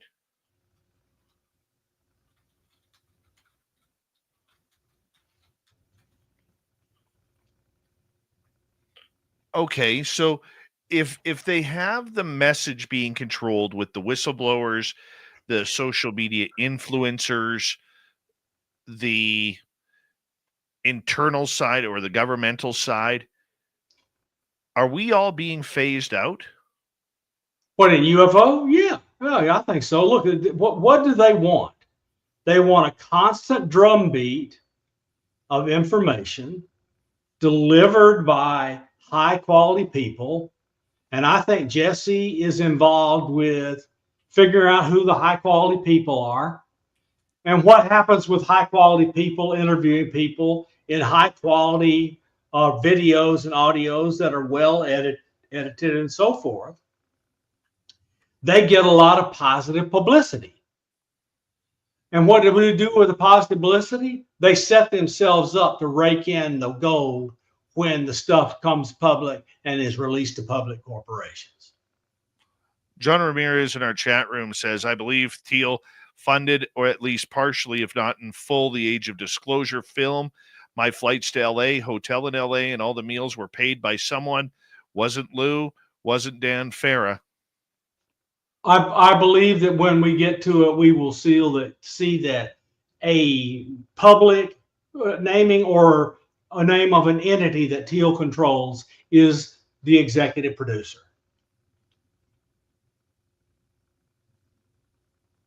All right, let's get to another audience question here. Let's go to Michael Morris, our attorney at large. What is your opinion on Skinwalker Ranch then? Is it a secret base of some kind?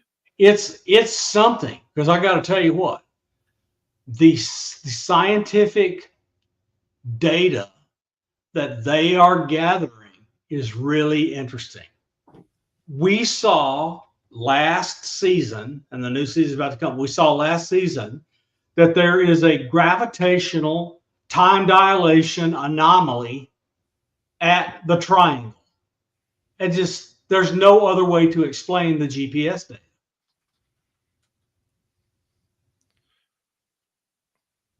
Something odd is there, period. What do you think it is? I think what crashed and made the Uinta Basin was not a meteor, it was something else. Or all of that weird geological formation out there has given us some kind of thin portal between us and something else. Something is odd there. Thomas wants to know if you ever worked at Dugway Proving Ground. I have not worked at Dugway Proving Ground. I've worked in Utah with people at Hill Air Force Base, but not been on Dugway Proving Ground. In other words, the kind of stuff I would do would not have me out doing testing of weapons and other stuff. I would have no need to go there because I would be working with people at Hill Air Force Base. What's with Utah? You got Dugway, you have Skinwalker Ranch, Blind Frog Ranch, a lot of weird stuff happening in that state, almost as much as Nevada and Arizona.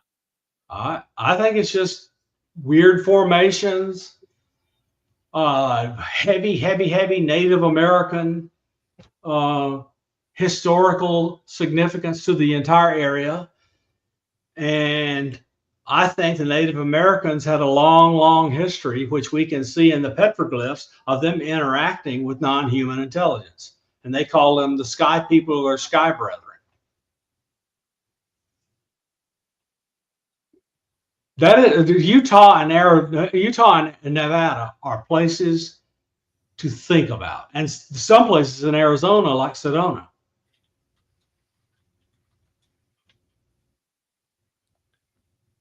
Let's go to another question here. We got about 4.5 minutes, Bobbert. Queen Peachy is asking, why bother listening Oh, you're just wasting our time. They never say diddly squat or, ooh, I signed a disclosure, buy my book. Why bother? I'm with Queen Peachy. Don't worship these people. Listen to what they say. If you feel like listening, take it in and don't change your life over it. But they fell for it. The public fell for it. I get it. You know, And I'm hoping I can influence them into thinking for themselves critically. I remember asking Lou Elizondo now about 4 years ago, literally that same question. I mean, what was his feelings about being treated as a deity and godlike by the UAP community? And he was very uncomfortable with it. He had a pack of wolves surround him. And anybody that attacked him, that pack of wolves went after them with a vengeance. They doxed people. They committed crimes against people. It's been pretty bad. So I would not want to be the kind of public personality that Lou Elizondo has had to become. And David Grush has done well to go into hiding. Where is Grush? Being hidden. Who's hiding him? I don't want to say what I know. Is he in hiding because of his safety, or is he in hiding because he is being gatekept? They are not. They overlap on the Venn diagram. So the answer is yes. But he has to take care of himself and his family. He's working a job where somebody is paying him. And there you go. Do you think he regrets coming out? After the inspector general who did his thing never got anything done with it at DOJ, he probably does. But maybe not. Look, he is a Boy Scout. He could not live with himself not filing a grievance for violation of the Constitution by people ostensibly working for the government. He's a Boy Scout. He just could not deal with it. And in the end, the conscience got to him. I mean, Melinda and I met David in Huntsville in 2022. And he was friendly. I didn't know who he was, but he sat at the table right next to us. He's a nice guy. Linda was there. He was at the table right next to us. We were at a table, and the next table closer to the stage, Grush was at that table the entire weekend. And a member of Space Force assignment from the National Reconnaissance Office came there to meet with me to talk about getting Hawkeye 360, the company I founded, to do work on UAP stuff. Grush was in the group of people that came with this person who I will not out and name, who was there, and I could not help them because just before that conference, my security clearance expired and it would take years to get it back. I couldn't help them. But I told them who to go talk to at Hawkeye 360. All right, Science Bob, we have to tone down the flames now because it is that time of the night to say goodnight to you. I look forward to seeing you in San Francisco for UFOCon 2025, April 4th through 6th. Go to UFOCon2025.com to get your tickets. Coming up next, we have Swamp Dweller, then Little Timmy James in studio in the UFO Report. We'll be right back. You're listening to Spaced Out Radio with your host, Dave Scott.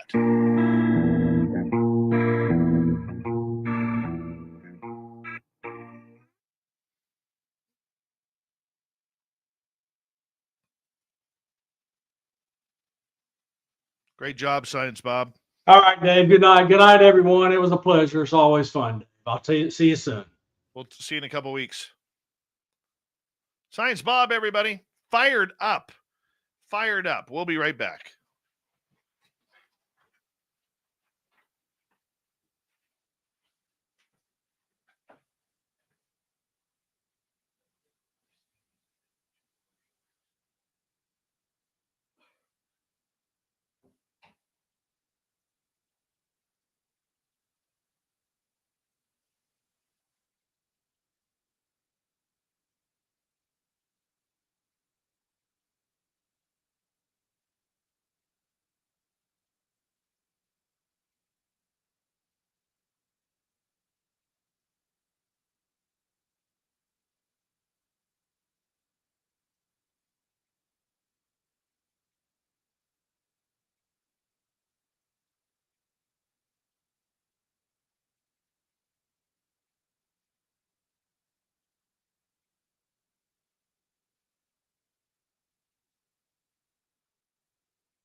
All right, we're back.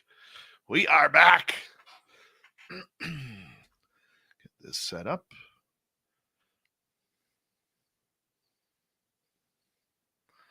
All right, looks good.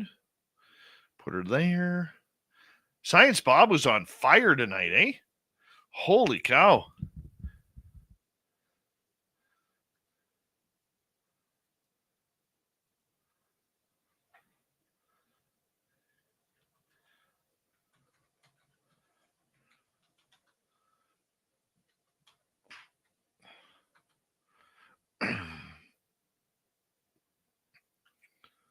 Thank you tonight to Area 53 with a hat trick.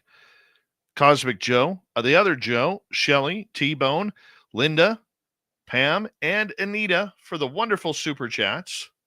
Greatly appreciate your love and support.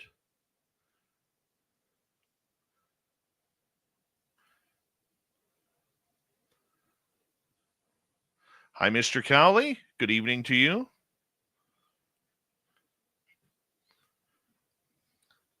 We're coming back in like 15 seconds. A is EH.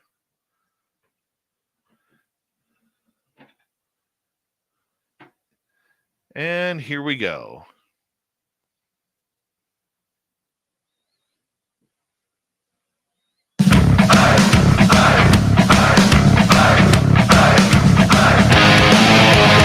Third and final hour of Spaced Out Radio is now underway. Good to have you with us. My name is Dave Scott, Real Swamp Weather, and Little Timmy James coming up with the UFO report momentarily. Hello to everyone listening in on our terrestrial affiliates around North America, digitally on every major podcast network. Our website, spacedoutradio.com. We have a plethora of features for you. Rock out to Bumblefoot, read the news wire, check out our swag as well. Follow us on X at Spaced Out Radio, Instagram at Spaced Out Radio Show, and on Patreon in the Space Travelers Club. The Desert Clam has set the password for tonight in the SOR Space Travelers Club. Self-supported. Self-supported is your password. Use it wisely, Space Travelers, as the Clam sets the password each and every night right here on Spaced Out Radio. And on that note, let's head to the swamp. Hello and welcome to Spaced Out Radio's Swamp. I'm Swamp Dweller, and tonight I'm going to take you on a mystic journey of the unknown, sharing tales of monsters, legends, and nightmares. Welcome to the Spaced Out Radio Swamp. Before I start, I should mention that I am half white, half Mexican male, and this story happened to me when I was 17 years old. My family went to California for a summer vacation, and to see the family we have out there. That year, we decided to go camping in a certain park in Northern California for a few days, and being a Phoenix native, it was a much-needed break from the 120-degree heat. All was good for the first few days, until the second to last night there. A group of 5 to 6 of us were sitting by the campfire at 1 in the morning, when we noticed the forest goes dead silent around us. As we all look around at each other, questioningly, we hear the pained, blood-curdling scream of a woman saying, "No, no, no, no," ring from the trees to the left of our camp. Not knowing what was wrong or what was going on, we kept our ears open and stayed on guard. A few moments later, we hear the same noise again, but somehow different. More inhuman this time, like a voice being played off of a speaker. We instantly recognized it as the voice of the woman from before. Horrified, we quietly all went to our tents to hide. Eventually, we all fell into a very uneasy sleep. I jolted awake at 3 in the morning, desperately needing to pee. Thankfully, we were across from the outhouses, so after a quick sprint over into the outhouses and relieving myself, I hear what sounded like scratching on a tin metal roof. I immediately froze, remembering the inhuman howl from earlier that night, hoping they weren't related. Armed with only my phone, I watched the next half an hour tick down, either waiting for the sun to rise or for the sound of the scraping to stop. Suddenly, the light in the bathroom cut out. The timer for the lights had gone out, leaving me in the dark. With the faintest bit of light threatening to peek its head over from the horizon, I decided to make my break back to the tent. I made it across the dirt road to the camp when I heard it again. That woman's shriek but not loud. It had the same intensity and inhuman artificialness, but it was like barely a whisper. Foolishly, I turned around and perked on the metal roof. I saw was a 7-foot, pale gray creature with 3-inch claws on all fours and deep, sunken eyes staring at me a mere 25 feet away. Its flesh was tightly stretched across its bones. It was completely hairless and lacked any form of genitalia. I was frozen solid as we looked at each other until it took to its right and saw the light creeping up. It stared at me and let out one more agonizing cry that had me haunted till this very day. It sent one last soul-stabbing stare before it vanished into the early morning. As I lay back into my tent silently sobbing and trying to fall back asleep, I hear the faint echo of the thing's cry. Needless to say, I didn't sleep at all that night and refused to set foot in those woods again. As we left the campsite that day, we saw a homeless-looking woman standing at the side of the road going down the mountain. I didn't make eye contact, but I knew she was staring at me. Once we passed, I casually looked over my shoulder to see if she was there, and she wasn't. But there was an owl who flew close to the ground to where she was. Thank you, Swamp Dweller, for another creepy story. If you want more just like that, head on over to YouTube, type in Swamp Dweller, ring that bell, hit subscribe. You get thousands of stories just like that for free. Now, let's go to the UFO report. That is an interplanetary flying space saucer.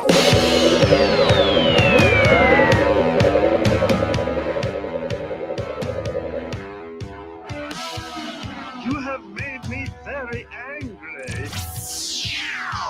Very angry indeed. All right, little Timmy James, good to have you here on Spaced Out Radio, my friend. How you doing? It's always good to have you here, bud. And you know what? It's kind of a weird UFO vibe right now, man. Weird UFO vibe. I would say yes. So between your narcolepsy naps, Yes. you know, I have to say this. Quit making And- fun of me. Sierra said so. Yeah, I'm not making fun of you. Okay.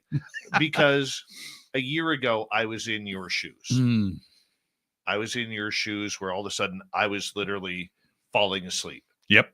I was falling asleep on the air. I was falling asleep while driving. No. Yeah.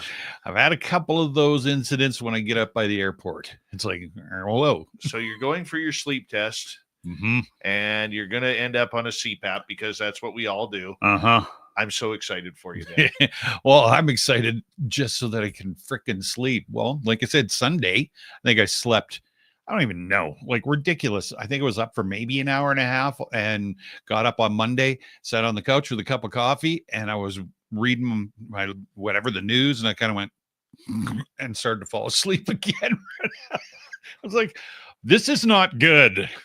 No, you are going to be in CPAP heaven. Excellent. I honestly admit, I actually, when I go to bed now, Mhm. I look forward to putting my CPAP on. Jeez. I do. Like, so for people who don't know, I had narcolepsy. I was developing narcolepsy. When your body wakes you up in the middle of the night, it's literally because you died. Yes. 4 times Okay. last night. Yeah. And then you get woken up because your body literally gives you like the paddles Mm-hmm. in the hospital. Yeah. Clear. Yeah, except you don't have anybody yelling in the background, zap them again. And if anybody can pick up on that, what I just said there, zap them again. God bless you for loving music. Yeah, right? Yeah. So, but I'm going to tell you, man, when I went, because I've had about 4 or 5 broken noses. Mm. My septum is shattered. Uh-huh. Yeah. When I went for surgery on my nose, the doctor was like, yeah, we literally have to fix this. Yes. You have 8% breathing opening in your one nostril and 10% in the good one. Oh, okay. So we're And all I'm right. like, okay. But I was a big time snorer. Mhm. I don't snore anymore. Ugh. I was a big time talker in my sleep. Mhm. I don't talk in my sleep anymore. Yeah. It's a- I don't talk. I did. The wife's been recording me, and yeah, it's brutal. And that stop breathing. and then wake up or whatever, gasping for breath. It's like, oh my goodness. Oh. She goes, and this isn't bad. It's like, holy cow, it sounds terrible. Yeah. Everybody in our YouTube chat, radio can't see this, but everybody in the YouTube chat is like excited for you. Good. Thank you. Yeah. And literally the first night you put it on, dude, it is going to be great. Well, you're coming over to help me set it up. I will. Okay. I will. Excellent. I will. And I have felt so much better since. Well, I'm looking forward to that part of it. That's for sure. Yeah, because literally you can stop breathing and you still get air. Yeah. So it's like a freebie, It's a freebie. It's a freebie NDE. Exactly. Right? That's funny. Oh, it's all great. Yeah. See, like Boondock says, I was about to do the CPAP and someone introduced me to meditative breathing. Oh, yeah. No more sleep paralysis, snoring, or sleep apnea. I can't breathe out of my nose. Yeah. I cannot breathe out of my nose. Yeah. That's why I always sound a little bit nasally. Yeah. Or sometimes I'll be like listening and you'll hear my nose squeak on the microphone. Yep. Because like I literally cannot get air into my nose. But it is training your body. And you know what's really cool about it? Is you will end up relearning how to breathe out of your nose again. And normally I'm a mouth breather. Mm-hmm. I've been a mouth breather for 25 plus years. Right. Never noticed it. Now all of a sudden I'm like, Yeah. Keep your mouth closed. Yeah, keeping my mouth closed. It doesn't look like I'm chewing cud like a cow. Right? Yeah, exactly. Right? Other exciting news before we get to the UFO report. You are redoing our Spaced Out Radio website. I am so. Yes, I'm looking forward to it. Finally got into it today. And yes, and it needs to be cleaned up and it will be updated. And as we progress with the updates and, all the new pictures and all that sort of stuff, we will be taking, I'm sure after talking with Dave and stuff, we'll be taking suggestions and maybe getting contributions from the audience and, get more pictures of you guys with your swag on and your non-ugly swag on, all that cool stuff. And yeah, events like Vegas, just saying, that sort of thing. Literally, I'm going to give out your email. Yeah, go ahead. It's tim@spacedoutradio.com. tim@spacedoutradio.com. If you have pictures, if you bought Spaced Out Radio swag or you have pictures from one of our events or you've come and met me at an event, you got photos or whatever, send them to Tim. We want to put them on our website. Yeah, we're going to be revamping it a little bit. It's going to look great. All over, and I'm looking forward to it, man. Yeah, I think it's exciting. It's gonna freshen everything up and get us current. All right, so that's gonna be awesome. I'm glad because I don't understand websites. Yeah, I love it. I love doing that sort of stuff. Yeah. So in between naps right now. Okay. Oh yeah. Oh man. Yes. T-Bone has some great pictures. Oh, good. Okay, excellent. Tim@spacedoutradio.com. If you bought swag, we want your picture in it, man. Absolutely. We totally do. Absolutely. If you don't mind it going up on our website, we would love to have your photos and show us how you SOR. Absolutely. Show us how you SOR with your gear on, whether you're at a basketball game or you're shopping or you're at a party or you're at a restaurant, because we don't have ugly swag. Nope. No ugly swag. And give me your YouTube or your any of the handles that you're using in the chat rooms, because it's funny. I get friend requests and I'll go, who is this? And then I find out it's J Truth Seeker. It's like, I didn't know that was his real name. So send me your handles so I know what I'm looking at. Yeah, please. Absolutely. What do you got for us, my friend? Well, hey, you know what we haven't heard about in a long time? Drones. Oh, wonderful. I knew you'd be excited. So this is new as of I guess yesterday. So as we know, the Pentagon has not identified the source of the drone incursion over restricted military sites. Senator Wicker I am privy to those classified briefings at the highest level. I think the Pentagon and the national security advisors are still mystified. So before I get into the story, a little background on Senator Wicker. So he served on the Committee on the Armed Services Committee, Subcommittee on Air Land, Subcommittee on Cybersecurity, Subcommittee on Emerging Threats and Capabilities, Subcommittee on Personnel. I won't keep saying subcommittee. On sea power, on strategic forces, science and transportation, aviation safety, operations and innovations, communications, oceans, fisheries, Coast Guard and atmosphere, and surface transportation, maritime freight, and ports.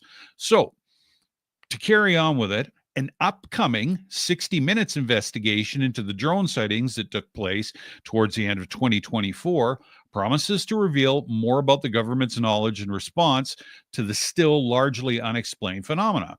In a preview for the special, CBS News correspondent Bill Whitaker speaks with Mississippi Senator Roger Wicker, chair of the Senate Armed Service Committee, inquiring about the intelligence community's thoughts on the mysterious sightings and whether these could have been an attempt at espionage by a foreign power. I am privy to classified briefings at the highest level, Wicker said. I think the Pentagon and the national security advisors are still mystified.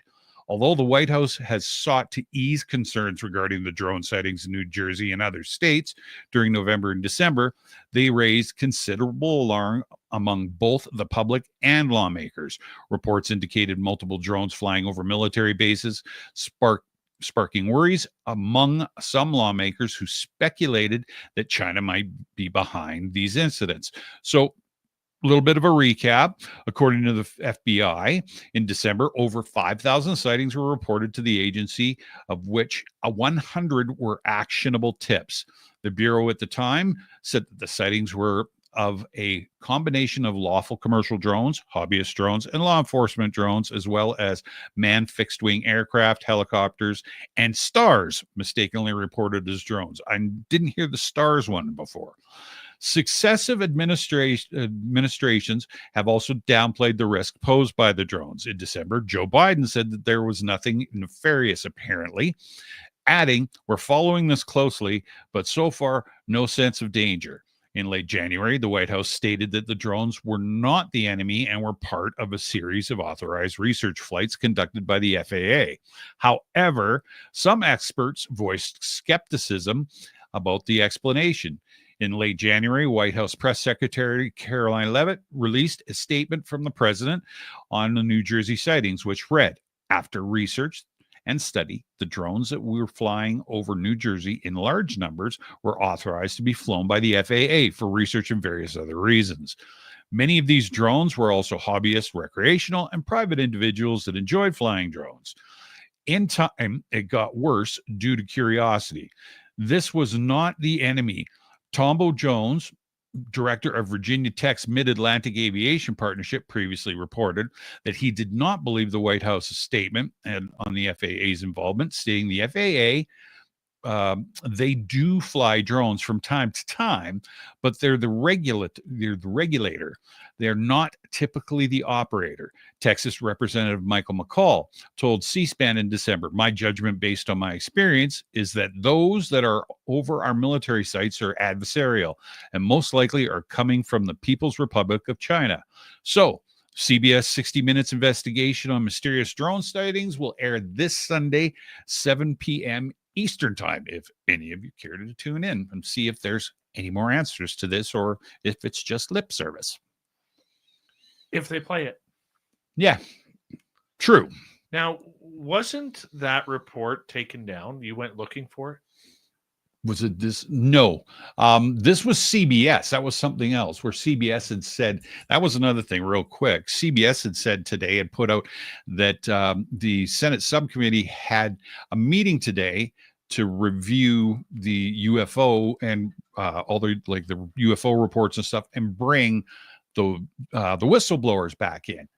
I was like, what? They didn't even advertise it. So I actually went back to the U.S. government's calendar and went through the subcommittee calendar today, and there was nothing there. So when I went back to look on CBS News, it was taken down. That's interesting. Mm-hmm. Very, very interesting, my friend. Yes, absolutely. I'm so sick of the drone thing. Yeah. You know, I will not believe for 1 second that was alien tech. Oh, no. Convince me differently, but I don't believe that whatsoever. Exactly. We got 4 minutes. What else you got? I got a short one here. So this comes from not really any news, but it's a quick story. So 1979 Robert Taylor UFO incident, Scotland's alien assault. So 1979 Robert Taylor UFO incident, Scotland's mysterious encounter. In November 1979, forestry worker Robert Taylor experienced a strange and terrifying encounter in the woods near his home in Deshmont Law, Scotland. Taylor claimed he was attacked by an alien spacecraft while walking his dog, leaving him bruised and disoriented. The incident was widely covered in the media, and it remains one of Scotland's most puzzling UFO cases. According to Taylor's account, he was walking his dog when he saw a large silent spherical object hovering above the forest. It was covered in strange hieroglyphs and had small openings from which two smaller objects emerged. These objects, which Taylor described as resembling old-fashioned rugby balls, rolled towards him and attached themselves to his pants. Taylor claimed that he was then dragged towards the larger object, which emitted a sickening sweet smell. He lost consciousness and woke up sometime later, lying by his truck. His pants were torn, his skin was bruised, as if he had been dragged along the road. Taylor reported the incident to the police, who initially suspected that he had been attacked by humans. However, they found no evidence of human involvement, and Taylor's account was consistent with his injuries. Some locals reported seeing strange lights in the sky around the time of the incident, but no one else claimed to have seen the actual spacecraft. Despite lack of concrete evidence, Taylor's story gained international attention and has become one of the most famous UFO cases in Scotland. He continued to stand by his account until his death in 2007. Attaching UFOs. Never heard that before. That's what grabbed me on this one. Was he walking through a desert and got those little rolling cacti? Yeah. Sagebrush. Yeah, it was like when I read it, that's what I thought. I thought, what? Right? Never heard of that one Never before. heard of, what would they attach to? They attached to his pants. How do you get them out in the wash? I don't think they stayed there, Dave. No, but think about that. Mhm. What would be the purpose? That would be like little mini drones that would almost be like partial biologics. Yeah. Yeah, it is weird. And I mean, lots of speculation on that. My brain was twisted around that a little bit too. It's How curious. many pints did the guy have? Well, He is Scottish. Well, yeah.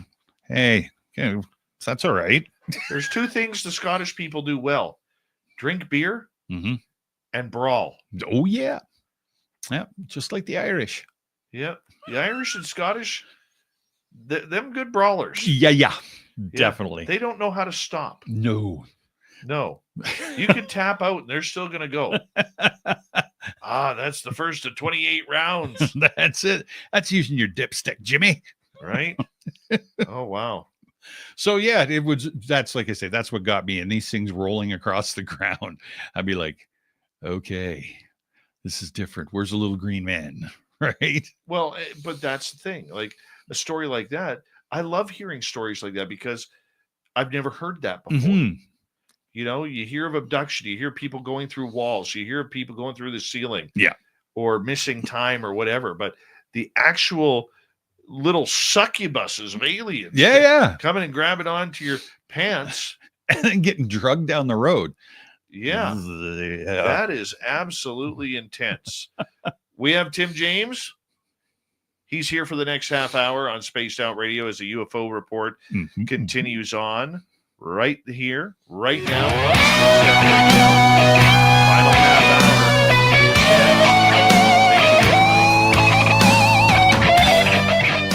This is Spaced Out Radio and your host, Dave Scott.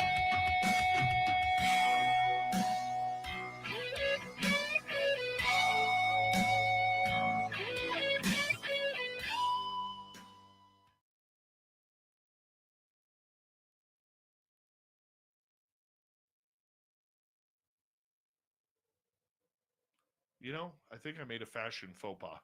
What was the faux pas fashion? I think I wore the same sweater last night. I don't care. Exactly. I Be think- like Science Bob. I don't care. That's I don't right. care. I don't care. That shirt's an asshole.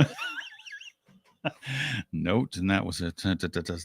I got it marked down. I know you do. I got it marked down. As soon as he said it, I looked at your face. I was like, oh, damn. Oh, God. I was like, really? Did he just do that? Yes, he did. Oh. Yeah, he was on fire tonight. I love it. Mm-hmm. Next time he's on, I'll have to figure out how to fire him up like that again. That was beauty.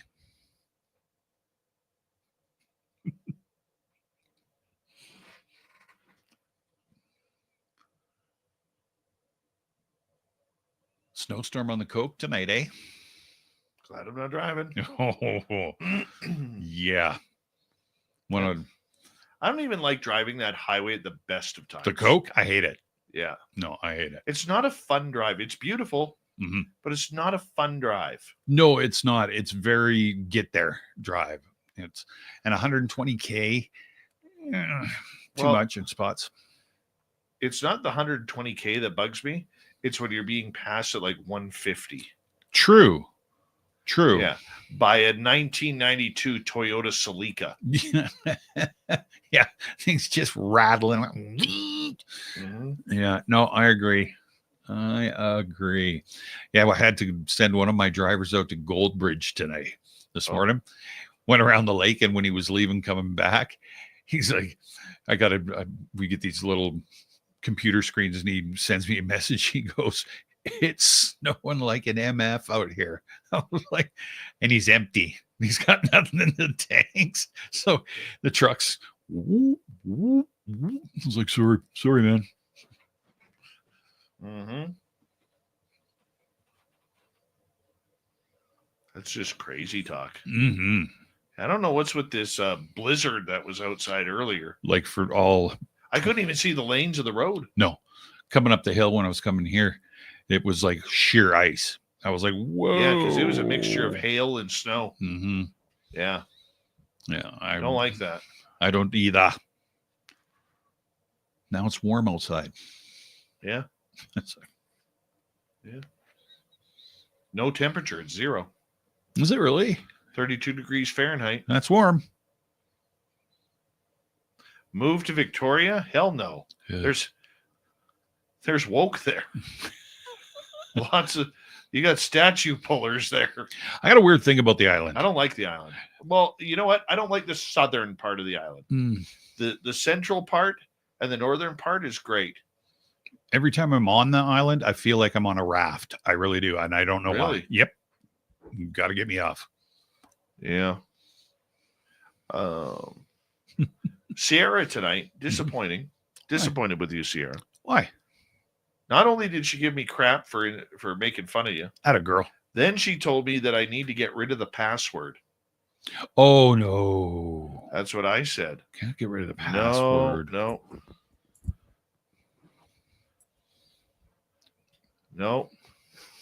What was the password again? I don't remember now. I don't want to bring it up again. Okay. I butchered it the last time. So- Ask the clam. He's gone. Mm-hmm.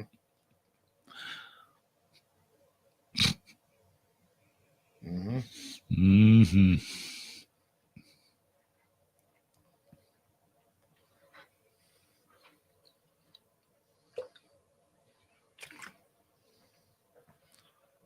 Exactly, Wes. Without the password, how would we get in?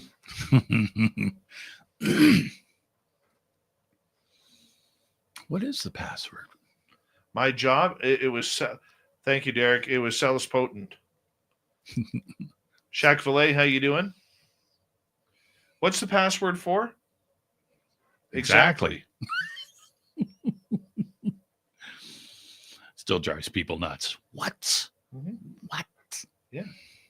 What's the password for? Exactly.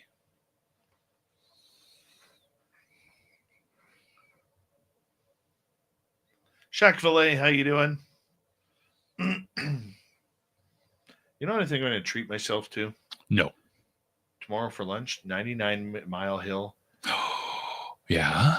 One of their pastrami and Swiss sandwiches. Oh, That's good stuff. mhm. Like 75 grams of pastrami. Mhm. Oh, yeah.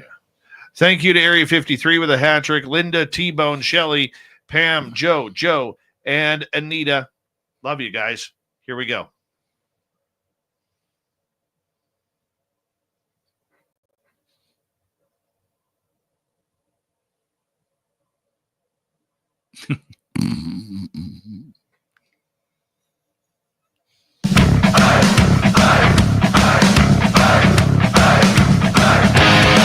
Here we go, the final half hour of Spaced Out Radio, the UFO Report. Here momentarily. My name is Dave Scott. We always recommend a good tinfoil to keep you safe from the weird and strange that we talk about each and every night, and even on the weekends on After Hours with Sweet Robbie G. Mm-hmm. That's true. That's true. You know, Rob actually wraps his chin hair in tinfoil each and every night after the show so he doesn't get abducted by aliens. It's true. He told me. We had a big conversation about that yesterday. Well, that's cool. Yeah. But first, Mm-hmm. reminder to everybody that if you missed most of this show or others, you can check out our free archives on YouTube or any major podcast network. Our website, spacedoutradio.com. We have a plethora of features for you. Rock out to Bumblefoot, read the news wire, check out our swag as well. Follow us on X at Spaced Out Radio, Instagram at Spaced Out Radio Show, and on Patreon in the Space Travelers Club. Here we go, little Timmy James. I want to talk about Jay Stratton. Okay. Bring that one up. Jay Stratton. He was asked how, okay. Let's break it down. Where was he asked and everything? Okay. So this was at the South by Southwest. Yes. Yes. At the film festival. And he was approached by a reporter, and I don't want to mess this question up because I was more, I like the answer better. So I think they were quoting him and they had said, so how did he put it? I can't even remember how the question How went. would I take it over? That'd be Are you great. okay. I thought you had this story prepared. No, I didn't actually. I just read it about 900 times and then my brain just kind of went. That's because you're a narcolepsy person. You're a narcoleptic. Mm-hmm. Try that again. You are a narcoleptic. Hi, my name's Tim and I'm a narcoleptic. Yeah, you are. So at South by Southwest, when they were all walking the red carpet for Age of Disclosure, Jay Stratton gets approached by one of these entertainment reporters who is freaking out. Oh, UFOs are real. Mm-hmm. Look at me. I'm covering South by Southwest in this UFO movie, and this guy wants to talk to me. So he asked, Jay, what would you do if you came face to face with an alien or a non-human intelligence? Mm-hmm. And literally a 4-word answer. Who says I haven't? Yeah. And he just stares at the guy. You're kind of like, all right, thanks, Jay. Yeah. I don't know if that little B League reporter knew really what he had. I'm thinking not. I'm thinking that he was just excited to be there like the NASA guy. Yeah, Mark Gold. Yeah, right. Imagine doing nothing for ufology and you get into all the movies and documentaries now Mm-hmm. for begging Congress for money in a UFO talk for NASA. Right. Uh-huh. Yeah. No, that's interesting. I remember, and what was the quote the other day? He goes, I told him what I saw and where I saw it. I even gave him the address where to go find it. And they weren't allowed in or something like that. I was like, good guy makes good quotes. That's for sure. Mm-hmm. But let's get back to this because Mm-hmm. Stratton, who used to run the ATIP program at the Pentagon, Right. he was very harshly critical of Lou Elizondo, especially his wife Jennifer, about Elizondo's role in ATIP, saying, Okay. "Oh no, you never ran ATIP. Show us. Yeah. Show us you ran it." Mm-hmm. Right. So it actually started a little bit of a feud publicly Yeah. about that. And so for him to come out and all of a sudden say that type of a blunt statement, I like it. Yeah. I really liked it. Mm-hmm. But there is this entire left side of my brain Right. that is saying, Dave, we know you love woo stuff like that, but you've also been taught throughout this entire process to be very careful of what the agents and agencies say. Okay, fair enough. And so I'm like, there is no way that that is provable. No way. And 6 months ago, a year ago, 2 years ago, 10 years ago, Mm-hmm. even a little bit, probably 36 hours ago, I would be like all over that statement. Mm-hmm. And now I think I'm becoming fickle. I think I'm becoming fickle because I don't trust any of them. No. I like if you came to me, Tim, or one of our audience members came to me and said, Dave, I want to tell you my story. This is what I learned. This is what happened. I'm into it. Yeah. I'm right there. Yep.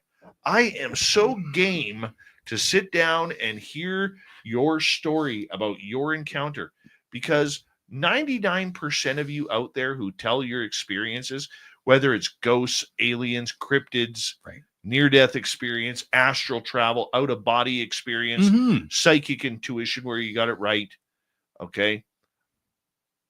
The majority of you are not going to lie about it. No. Or embellish because you're just excited to tell the story. Right. And if you have good discernment, you know when somebody's going a little bit too far or leading you down a road that just seems impossible. Yes. Or a little bit made up, shall we say. Yeah, exactly. Exactly. But with these guys, it's that old saying that extraordinary stories require extraordinary evidence. True. Oh, yeah. Okay. And I want to believe them. Mm-hmm. The woo master in me wants to believe them. Sure. So when Stratton sits up there or stands up on the red carpet and looks the reporter in the eye and says, "Who says I haven't?" Mm-hmm.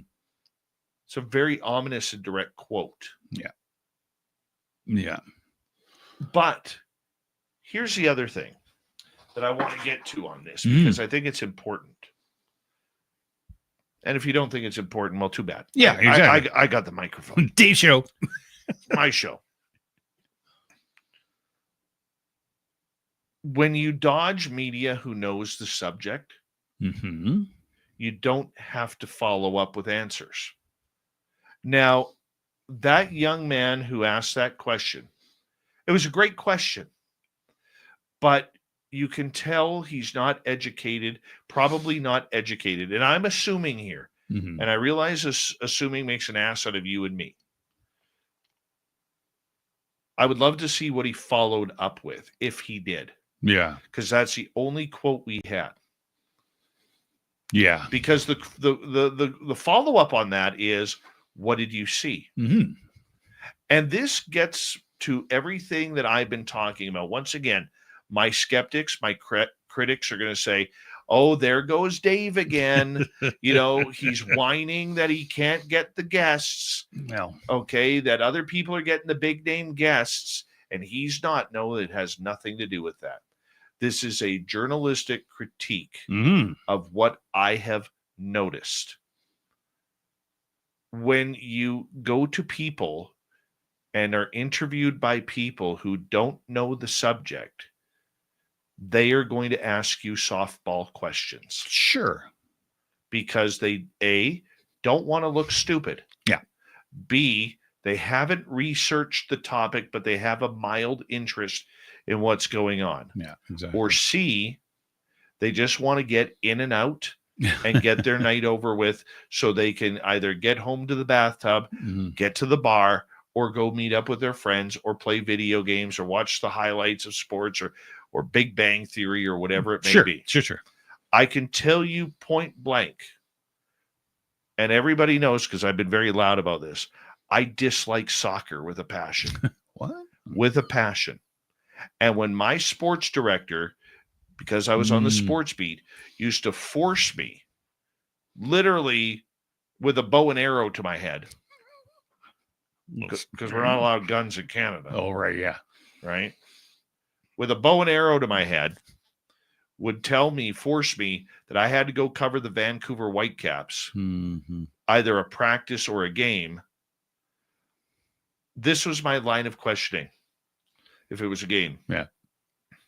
Great game tonight. Tell me about your goal.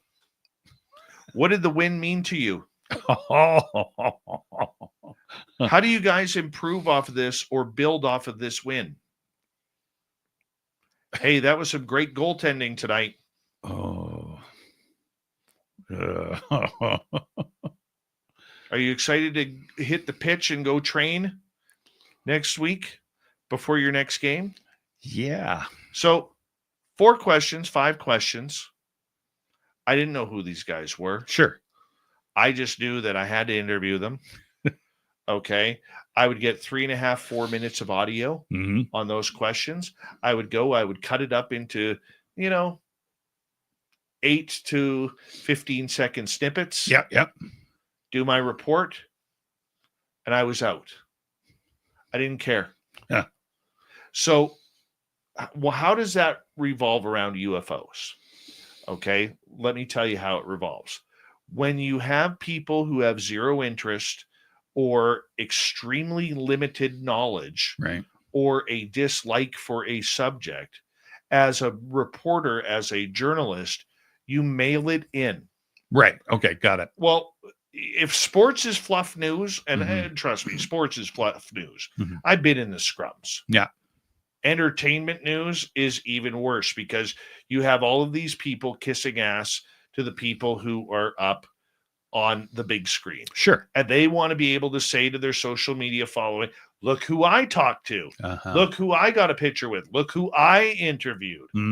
Okay. If you watch Entertainment Tonight or shows like that, yeah, they're all like that. Really? Oh yeah. Go if you watch that, they'll buddy up to Matthew McConaughey or like they're all pals. Ryan Reynolds. Oh, hey, Ryan. Oh. It's Deb from Entertainment Tonight. Okay. Yeah, what do you think about that tie, that bow tie is absolutely fabulous. Right? But that's what they do. Okay. Right? It's worse fluff than sports. And once again, I'll get back to my point before going off on a tangent. When you don't have to answer tough questions, you don't need to provide answers. So these guys are not being interviewed by UFO people who are not starstruck, like a lot of the YouTubers are, sure, like a lot of the influencers are, you don't get a lot of in-depth questions. So you can say, yeah, I saw an alien down at Area 51 while during a training session like Jason Sands, and that person is going to be, oh, okay. They're not going to question what time of the day did it happen? How did it happen? Who was with you? Yeah, for sure. Right? It's not going to be that way. So when Jay Stratton makes this comment, who says I haven't, what's the follow-up? Because there's a lot of important questions that need to be asked about that. Yeah. And you're not looking for the typical podcast, aha, caught you moment. No. What you're doing is you're doing a follow-up on the questioning until you feel the questioning is getting monotonous. Then you move on to the next topic. Right. If Stratton had said that to a proper reporter, journalist who covers this field, whether it's Coulthard, whether it's Knapp, whether it's Jimmy Church, Dave Schrader, myself, or anybody else, we need to be able to ask that secondary question. But in their mantra to stay away from ufology while presenting themselves as the gatekeepers of UApology, they don't have to answer to anybody. That's the story I'm telling you. Wild. That's interesting.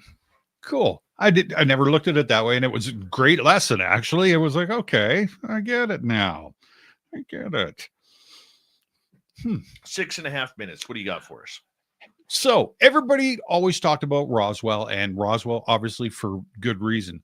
But they were saying, did you realize that the actual first documented UFO report in the United States was in like the 1600s? So what I've got is I found this today and I was like, oh, no way. This is super cool. So like I said, most Americans believe that the first UFO sightings occurred in 1947 at Mount Rainier in Washington and then in Roswell, New Mexico. These reports of flying saucers caused a sensation in American newspapers and have led to decades of speculation. But were these really the first UFO sightings in North America? According to the Puritans, the answer is a firm no. The first recorded UFO sighting occurred in 1639 near present-day Boston and was recorded that same year by John Winthrop, the governor of Massachusetts Bay Colony. His journal entry dated March 1st gives a detailed account of the strange events that set New England abuzz. Winthrop's story stands apart from his other, more conventional entries, wherein he recorded the real-life successes and challenges facing the Puritans. But on March 1st, his writings described bizarre otherworldly happenings, from inexplicable lights to missing hours of time. The X-Files is nothing on this 17th century tale of unidentified flying objects, and even possible alien abduction. But instead of FBI agents, the men in black in this story wore the costumes of God-fearing pilgrims. So Winthrop relates that James Everell, a sober, discreet man, was rowing in a boat with two other men in the muddy river, which emptied through a swamp into a tidal basin of the Charles River. All of a sudden, a great light came into view. According to the men, the light both hovered and then flew at high speed back and forth between their vessels and the village of Charleston, 2 miles away. As Winthrop described it, when it stood still, it flamed up and was about 3 yards square. When it ran, it contracted into the figure of a swine. It ran as swift as an arrow towards Charlton, and so up and down about 2 or 3 hours. Captivated by the sight, Everell and his companions watched the speeding light for hours, yet the strangest part of the story still awaited them. According to Winthrop's account, as the men watched the light event, they were come down in their lighter boat about a mile, pushed by the tide. Yet, when the light vanished, the men realized that their boat had returned to its original location. They had no memory of rowing against the tide or dropping anchor. They speculated that the light somehow transported them back to where they started. The 3 men in the boat weren't the only witnesses to the bizarre UFO event. According to Winthrop, divers, other credible persons saw the same light after or about the same place. Theories abound about what Puritans actually observed that night in 1639. The most common theory hypothesizes that the pale light in the sky was an ignis fatuus. The phenomenon appears over marshland at nighttime. We know what that means. The result of combustible gas from decomposed organic matter. If Winthrop's account is accurate, though, the light shot back and forth across the sky rather than rose from the marsh below. We may never know what Everell and his boat companions saw that night, but one thing's for sure: the 1639 incident marks the oldest recorded UFO sighting in North American history. Some researchers also describe it as the first UFO abduction narrative in the Western world. I love it. Yeah. I love it. 1637. I'm like, wow. Yeah, back in that day, I mean, what were you, 8? Yeah. No, I wasn't that young. Oh, man. 1637. And it's funny because you'd think, how the heck? That must have been just amazing to them, right? Well, here's the thing, though. And this is something that is interesting to me when you hear that story, Mm-hmm. is that the beings were dressed like pilgrims. Right. Okay. So if you go back even further into the 1500s Mm-hmm. and 1400s, there was reports of sailing ships in the sky. That's right. Okay. So the UFOs didn't look like discs. They actually looked like ships Right. that were, being paddled through the air. Yeah. So, and they had wind sails and everything. Mhm. So the question that I have is this: are they describing it like that because they had no clue what a UFO looked like, or they had no clue what aliens were, so they just described them? Or were they hallucinating?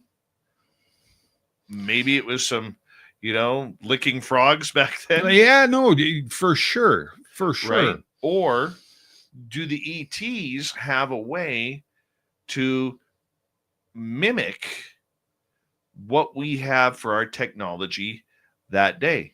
Example, if you fast forward to today, drones. Sure. Okay. Yeah. So are they mimicking what we have? Because most people who see aliens today, they're not dressed up in a t-shirt and blue jeans. They're not dressed up in a tuxedo. No. Or a Men in Black type suit, or a gown, or a dress, or, a blouse and skirt. Yeah. They're not dressed like that. They're usually, if the grays, they're naked. Yeah. Okay. Exactly. The reptilians are, Scaly. Yeah. So I find that a little bit odd Mm-hmm. that we have that pattern, that the ETs seem to be able to manifest what we are doing to be a little bit more blending in, shall we say. Cohesive. Thank you. That's a great word. Tim, I want to say great for you to come back on Thank and you. have a great UFO report. Thank you very much. All right. Because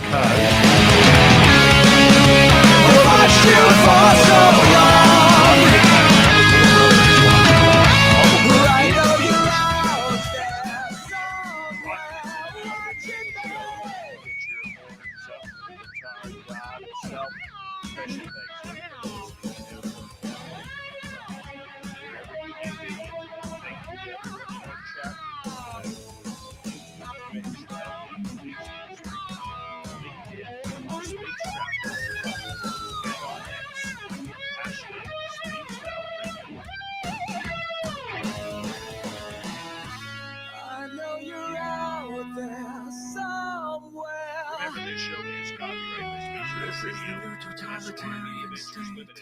Thank you so much for sharing with us. Stay together, don't make a mistake. We're watching.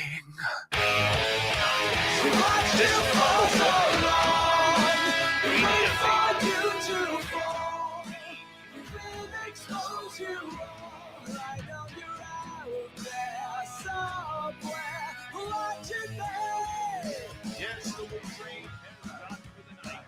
So, my friends, we shall ride again. See you out there. Your tickets never expire. And if you want to bring a friend, we got room for you. Thank you.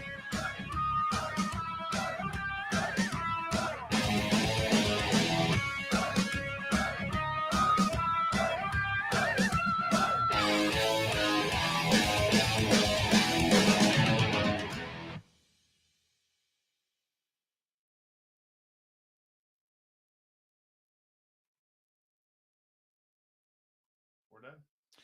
Dun, dun, dun. Dave pulls Tim's butt out of the fire.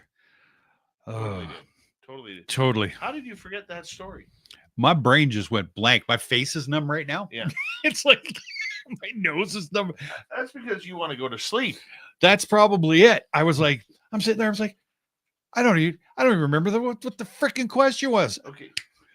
Remember, that's what the password could be. It could be a code word. Yes. Armageddon. Oh.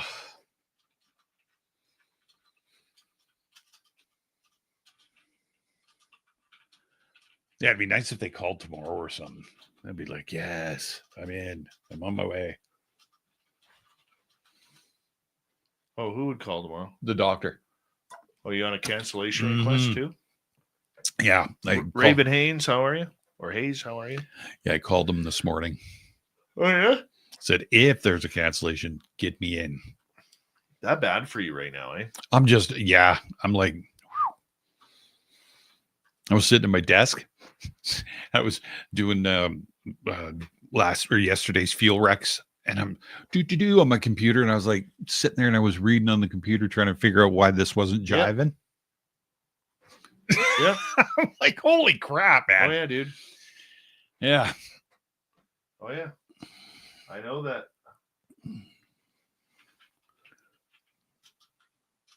Yeah, right now it's funny because at lunch, Christine just comes and closes my office door. I put my feet up on the desk. It's like brutal.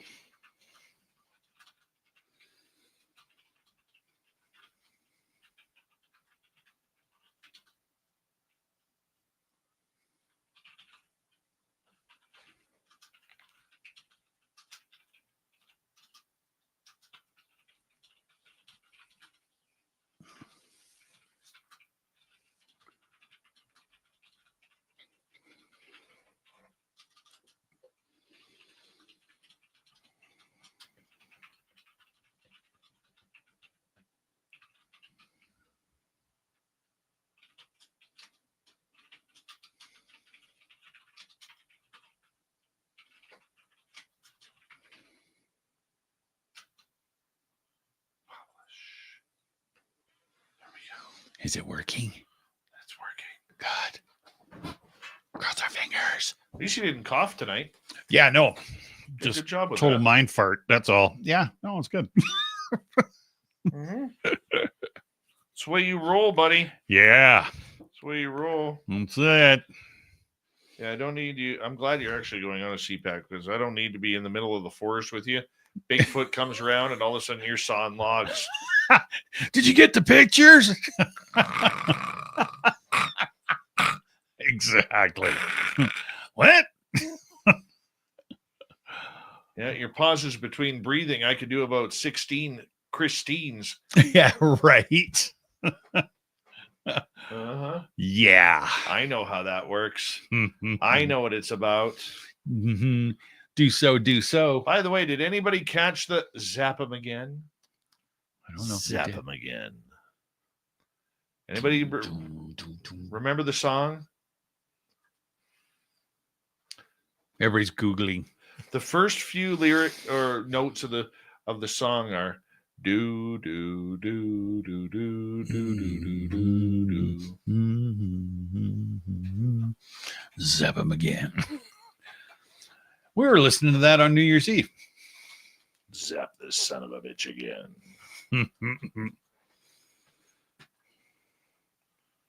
Come on, somebody's got to know that song. Do do do do do do do do do do do do do do do do do do. Do do do do do do do do do.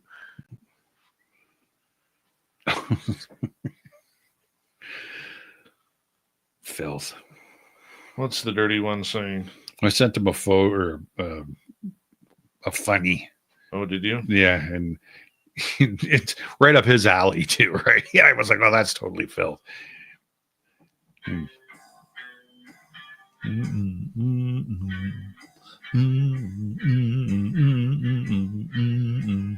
I love that. No, it's not a Canadian band. We're an American band. Do do do do. We're an American band.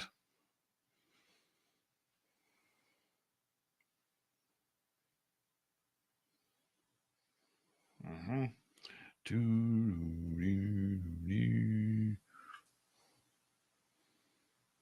Nobody got it. Really? Nobody's got it so far. Let's just, what was it? It was a box set. It wasn't a box set. It was a double album set.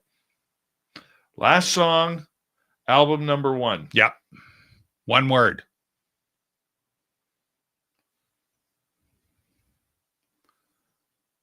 Just about what I'm ready to go into. By the way, Yeah. Yeah. Zap him again. Zap the son of a bitch again.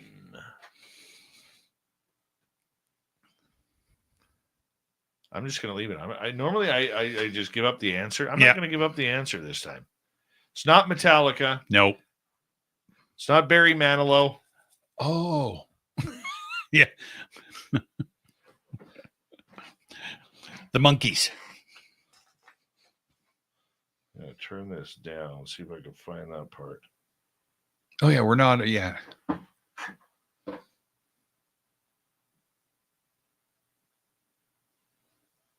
Doom, doom. Let's see if anybody's. Come on, people. You can do it. No, not Sandman. Of all my twisted dreams, but this cheap investigation just can't stifle my frustrations. I'm waiting. Lots of bass in it. Yeah. Waiting for you. Bomber. What did you put? No, it's definitely not My Boyfriend's Back. No. There it is. Lovey love. Vanessa just got it. There you go, Vanessa.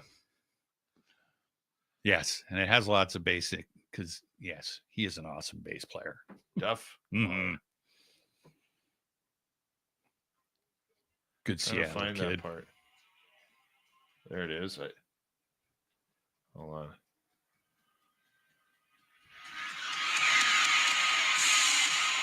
Dun, dun, dun, dun, dun, dun. I better play that because YouTube. I don't want to get. I was just gonna say you're gonna get copyrighted.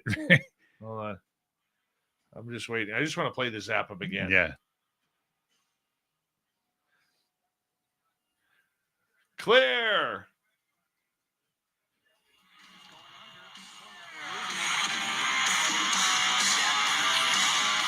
There it is. Zap him again. Zap him again. Then he goes, zap that son of a bitch again. And then Slash goes into just an absolute shit kicking of his guitar. Yep. You know, playing that guitar solo. Yeah, it's called shredding. Oh, it was me. Dude, I understand what you're saying about shredding, but that was a complete ass kicking on that guitar. Oh, yeah.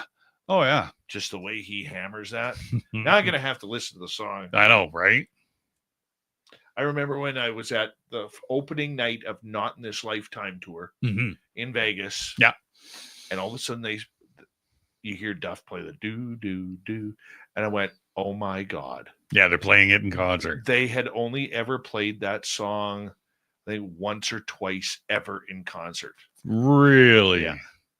The money being thrown around, whether it's the Soul Foundation, right? Yeah, it was literally crazy. Like, yeah, amazing. And then you hear Slash butcher Chinese Democracy. Yeah, no, you're right. Not that I'm complaining. I love Slash. No. Okay, but I'm pro Bumblefoot. No offense. I've been watching some of his videos. It's like, he's an incredible guitar player.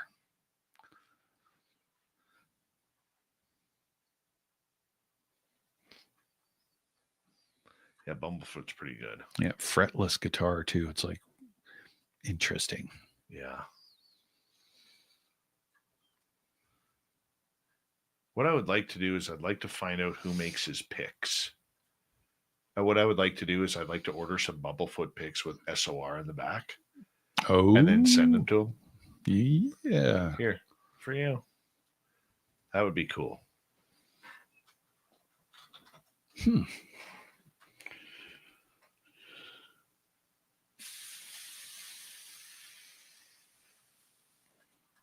That would be cool. Slash likes his Les Pauls toasted. Right? Oh, we're clear. Zap him again. Oh, yeah. I think I chopped that up enough where we're not going to get hit. No, hopefully. Really? I go through? No. Apparently it did. I don't trust that one. Let's just resave this. Save as. He uses sinister guitar picks. Yeah.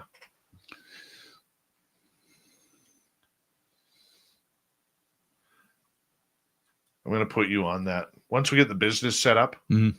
then we'll do that. Okay. Yeah. Sinister guitar picks with a 0.9 millimeter or 1 millimeter range with a slight texture. Yeah. Yeah. We're going to do that. Okay. D'Addario strings. I'm not a fan. He plays them pretty well. Yeah. Oh, no, for sure. I just find that, they're not my favorite. Well, D'Addario makes a good pedal. mm-hmm. Stay out of the strings market, man.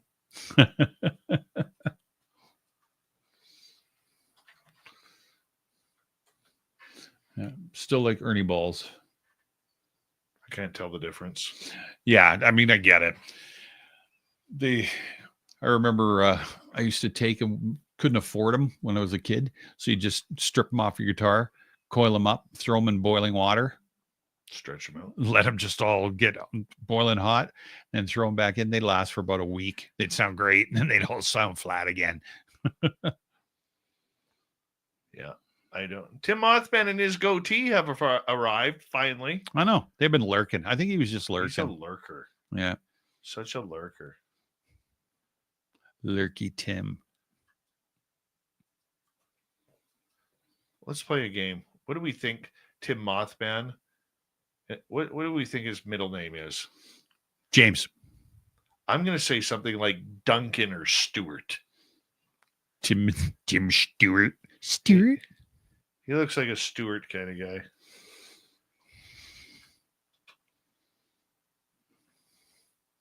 Where is it? He's a damn lurker. He's a damn lurker.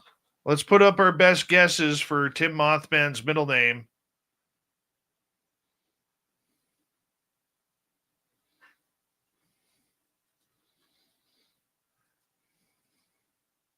Might be Eugene. Eugene. He could be a Eugene. The magical Jeep.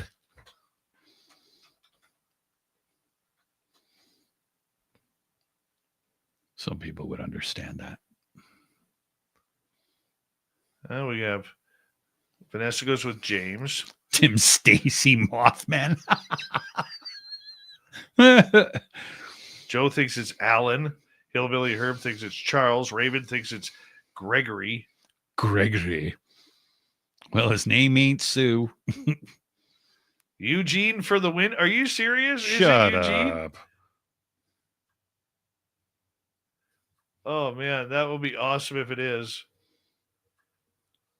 Full disclosure, Mothman. Eugene for the win. Chad, Leslie, George, Mitchell. No, Chad's just not. No.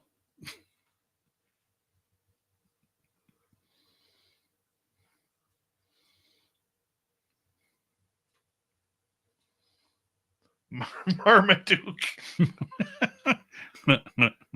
My name is Jeff. Brad. Cornelius. Oh, he could be a Cornelius. A one-L'd Allen. One L Allen. Maybe double L Lloyd.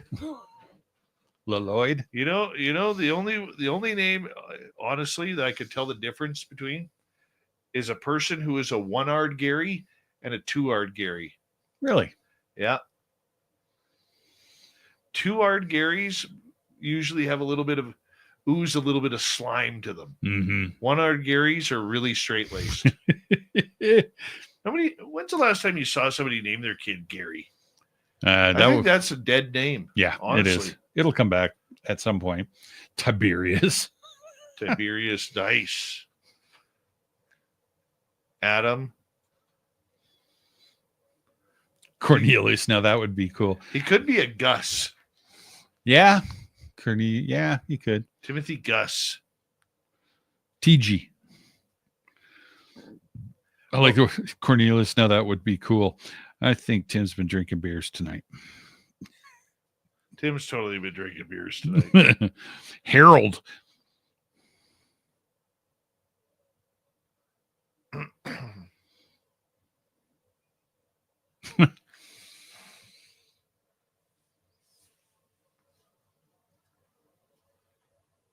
Don't need to discuss much.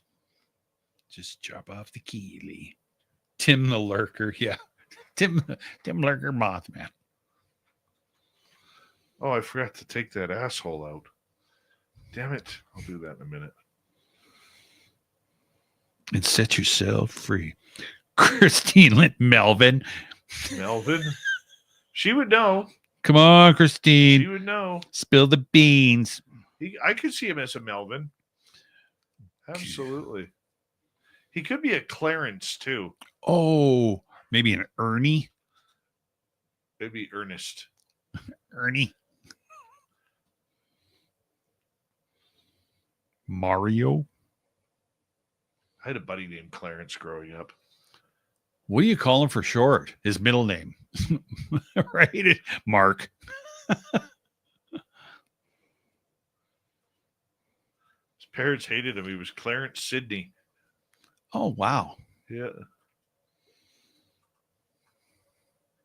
Melvin. You don't see any kids named Melvin anymore either. Well, no.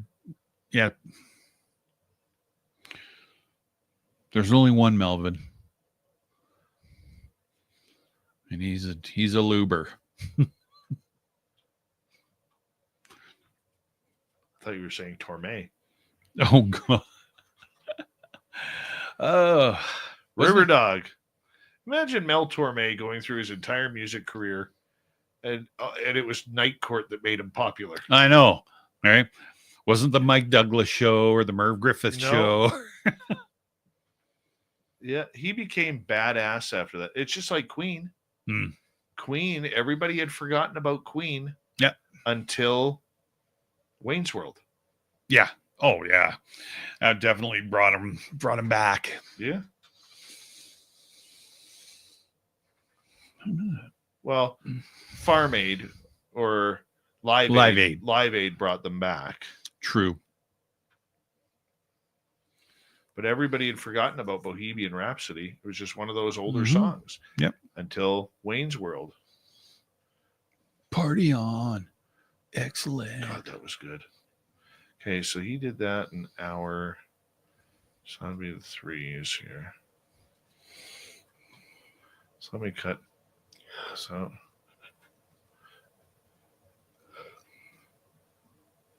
So 10:13. So we started that at 10:06. 16, 14 should be around here. Oh, him and I debate about it all the time.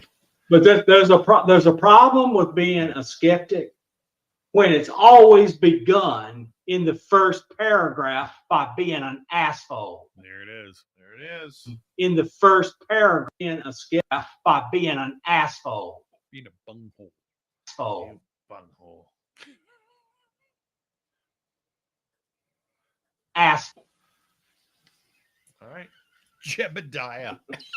Yeah, Timothy Jebediah Mothman. Yeah, Mom went real Old Testament on you. What about, if we're going old, what about Timothy Heracles? Oh, my God. Timothy Heracles, can you please mop the floors? Timothy Heracles, there's a phone call for you on line 2.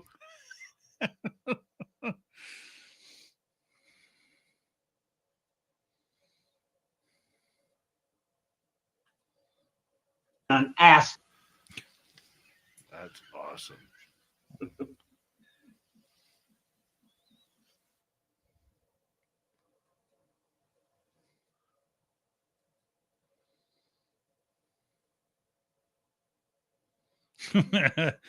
Timothy Biggest-ickus?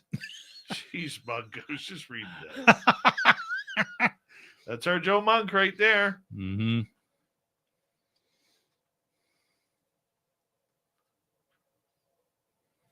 Joe Monk has an OnlyFans page. Oh, dear. Just no. Yeah. It's nothing perverted, though. It's just he trims his toenails. Then he trims Lola's toenails and Oh, my God. with a sand grinder. Yeah. About a 120. Oh. And there's still sparks.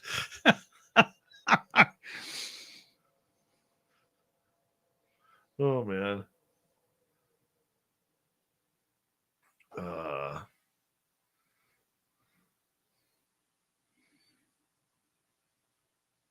Bartholomew, that's a good one. Oh my goodness.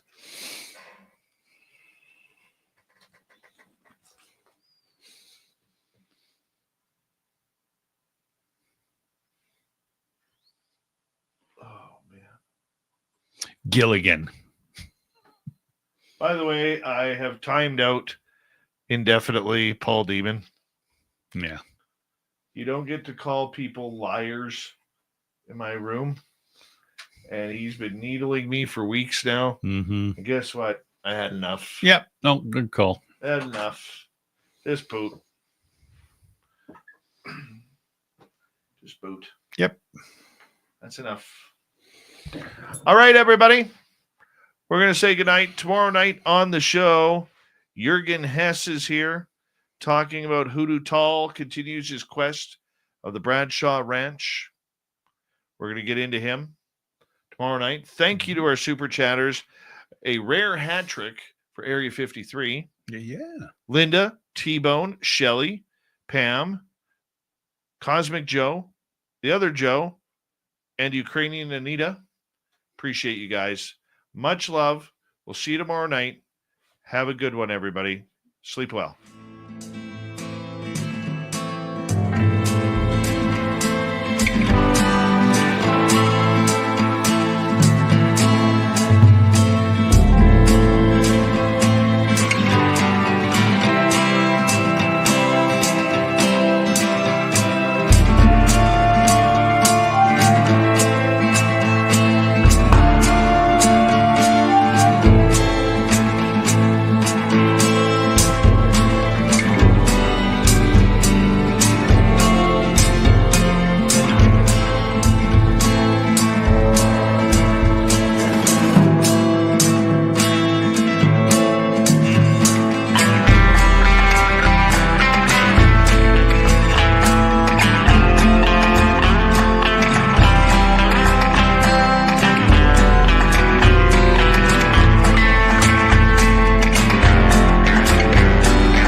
Stay healthy, my friend. You too. If you need bail money, give me a call. Always, Dad.